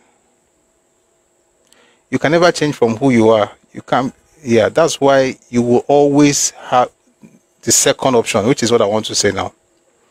The second option is how they are being treated in the South. There's a clear mark drawn in the sand, a clear line drawn in the sand, especially in River State. Oh, be one there because our nonsense in River State. So you see what Ikwere people are doing, for instance, they are doing it on different fronts. There is a part of the traditional leaders of Ikwere people standing up against this person who says they will not change. It takes a person who doesn't understand the concept of growth to say it would never change. If you ever met anybody who says I would never change, this will always be, that's not a smart person, that's a dumb person. All of us grow. This is not what you look like 10 years ago. You grew. You met new people. You read new books. You watched new shows. You went to new places. Those things affected you. They changed you. Everybody changes. I mean, there's a core of who you are that, you know, the ability to change itself is like the core itself. But then when it comes to actions and things, culture is dynamic. Any culture that is static is a culture of backward people. And people who have refused to evolve. Those are the people that are proud to say our culture will always be like this. one of the things, I'll say this about Yoruba people, one of the things about even our religious called institutions in Yoruba land, traditional ones, they've evolved over time. Our ability to innovate, it has evolved. As a matter of fact, we are known for innovation. Like, we change, we don't change in terms of just be changing today and tomorrow, being unstable. No, you are stable. There is a core that remains unchanged. But when it comes to the culture of the land, you have to be open to progress. For instance, you are doing something this way, you find new information tomorrow, you adapt. That's why you were able to make clothes. And you, for instance, grew up in a place where clothes was an anathema. Because in order to make clothes, you have to be able to adapt. How can a grown man say we don't change, we cannot change for you? Meanwhile, you cannot stay in your place. You have to still stay in the land of people that you don't want to change for. And no, please don't change for anybody. Change for yourself, because it shows that you are growing. It shows you are growing. It's not a minor, it's like, it just shows you are growing. If you decide not to change, it just shows you are stagnated. And to be honest, majority of your cultural Guinea is a reeks of stagnancy. I don't even know how to talk to you guys because it's tiring. I don't like talking about your history. And you while you were talking, I was just looking at different things, I have some books on Ajayi Crowther. I was just looking at the kind of things that he did and what happened in the. Be thankful, oh. Be thankful. Be thankful to people that invested in you. But to answer Mr. Martin's question, if people will not change, then you have to do what the people in South are doing, where they draw a line in the sand and say, don't cross it. For South, what are you talking about? I said the South people in Rivers, in Delta State, in River State, even now in Asaba, by the way, it has started in Asaba. They draw the line in the sand and tell you don't cross. Whatever that means, everybody can think about it. It's been a wonderful session today, and I want to thank everyone who has made today's conversation a success. Thank you very much for coming up. Thanks for the likes and the shares. Thank you for power tapping. We're on 109.6k. That's something good. Oh, Fisher, you have not spoken. I'm about to close now. Yeah, go ahead and speak, please. But please don't be long because I have to run. I want to say this. I don't want to talk much. I just want to say this. I don't know. And at Atuche and Obina, please, I want to say this. What I'm seeing is quite different from what people are saying. I'm seeing the days of war between the Igbos and the Yorubas is fast approaching. You guys have left the topic. Igbo. No. Mr. This must be said. It's fast approaching. No. Fisher. No. Please. Not like that. The reason why I'm saying this. Please stop now. When we ate on There's no war. Okay, no problem. I just want to say is this: please let us go to our destiny and know how to talk to our people. I'm just seeing the way, even on the comment section, I was just laughing. Please, then let us do this, because what we don't want, and like what Mr. Bushi said, he said what they did in South, that they will draw line. Okay, to everybody, please, good evening, and it was a wonderful day as usual, and God will continue to bless everyone. Good night. Everyone.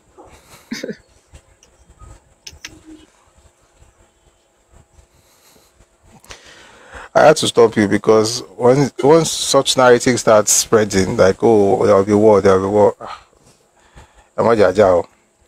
But thank you for the contribution, and thanks to everybody that made this session a success. Thanks to all the speakers. I need to say this before we go. Until certain people started coming to the comment section to say things, the conversation today was about the minority question. And we talked about the minorities in the Western region, and we also talked about the minorities in the Eastern region. It's not an Igbo. The only thing that made it look Igbo towards the end was because some people were just doing funny things in the comment section. We can have conversations without going all the way. Just let's keep it 100, right? It's about question of minority, and what we discovered is that the minorities had they were agitating in different regions, in the north, in the west, and in the east. And it was only the west who was, bold enough to say, what, you guys can leave, but every other place they did not want to go. And the crazy part is that when you look at the reasons, the reasons for, the creation of the new state, you discover that the ones in the west actually had what I would consider to be like first world problems compared to what was happening in the east, where the lands were taken over by the majority group. But it's been a great conversation. There's some things I could not say today. Maybe we'll talk about it tomorrow. It may take a generation for this to be undone. They are narcissistic in nature, and we don't have the...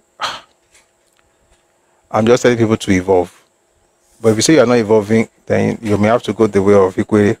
And those equity people, those ones, they don't have time. Any small thing, they'll give it to you, collect. So maybe people start collecting again. We should make tomorrow a banter session. Lale Friday. I would take it. I've noticed something about TikTok. I've done that thing before. You open the place and people just are saying things. We just assume that, okay, we can say anything. And before you know it, we're trying to build something. Before you know, everybody just talking. And even while I'm struggling to keep us on track. But we'll see. So thanks for today. We'll be here tomorrow. Tomorrow is Thursday. And, tomorrow is Friday. And we will, get into make it a banter session. Let's read books. Mr. Busi, regional government is what we really need now, please. Yeah, regional government is what we need, but we have to... When we read books, banters will start. Let's read real books, Baba books. You read that book, that's all. Please, because this thing, you have to... Let's read these books.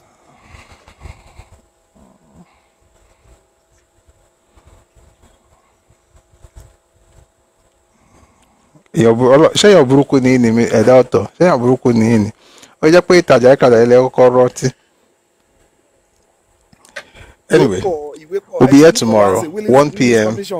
Let's read books. Books. We don't have the time and patience. We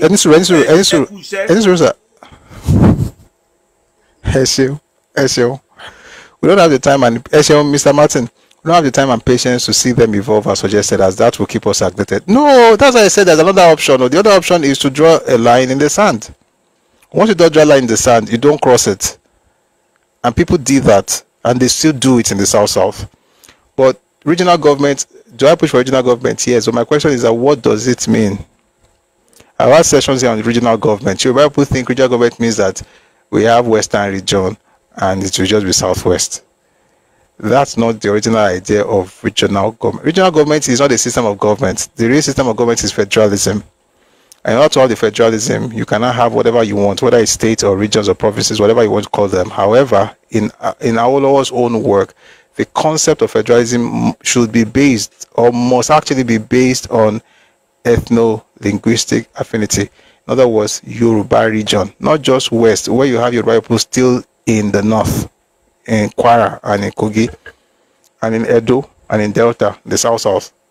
So when we talk about regional government, it's also important for us to be clear about what it means. And I don't think we're going to get regional government the way we want it. As a matter of fact, we will not get it. We can't. Why? Because the nation does not revolve around us. But can we still get it? We can get it, but not that way of let them merge everybody together and everybody should break into regions. You did not play it, okay? Well, I couldn't find it. I tried searching, no, I didn't find it though, my brother. So if you have it, please send it to me on WhatsApp and on Telegram, then I'll play it tomorrow. So there's a way we can get regional government. We discussed it here before. They have to pass it in the National Assembly where states can merge. But you're not going to be able to divide Nigeria into regions and say, we can say that because we are Yoruba people we are the majority in Abi, we are a very homogeneous region. Many other regions, in fact, let me say it this way. most regions in Nigeria are not as homogeneous as Yoruba people in terms of being in the region. I say we are southwest, we are Yoruba. If you go to southeast, there are not Igbo people in the southeast. There are probably just one group or two in Yoruba land who are not exactly Yoruba, but even many of them also claim to be a subgroup of Yoruba people. You go to other places, you have several of them. So there's a way to get it. And I think we discussed it before. We'll talk about it another time. But tomorrow we'll be here at 1 p.m. Ife time. Thank you for making today's session a success. Everybody who came up to speak, everyone in the comment section, thanks for liking and sharing and tapping and liking. Thanks for commenting and engaging. I really do appreciate you. Thanks to all the gifters. Every single gift that was given, I do appreciate. Thank you for your support. Thank you for your generosity. So before we go, we'll play the two anthems and then we'll be closing the live. So we'll play the Nigerian anthem and the Yoruba anthem. I hope that I pray Nigeria succeeds. And I hope everybody evolves. Thank you.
Awani Mole Ogo Adulawo, thank you very much for being here today.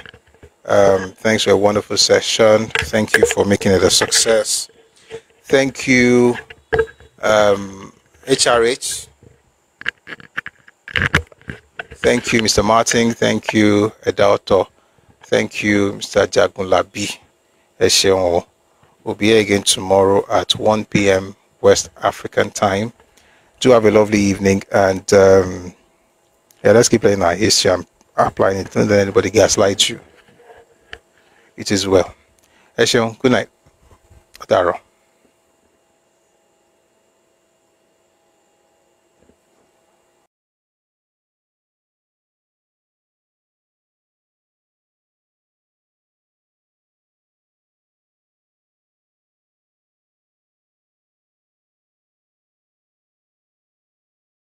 Traditional chicken by the side of that name.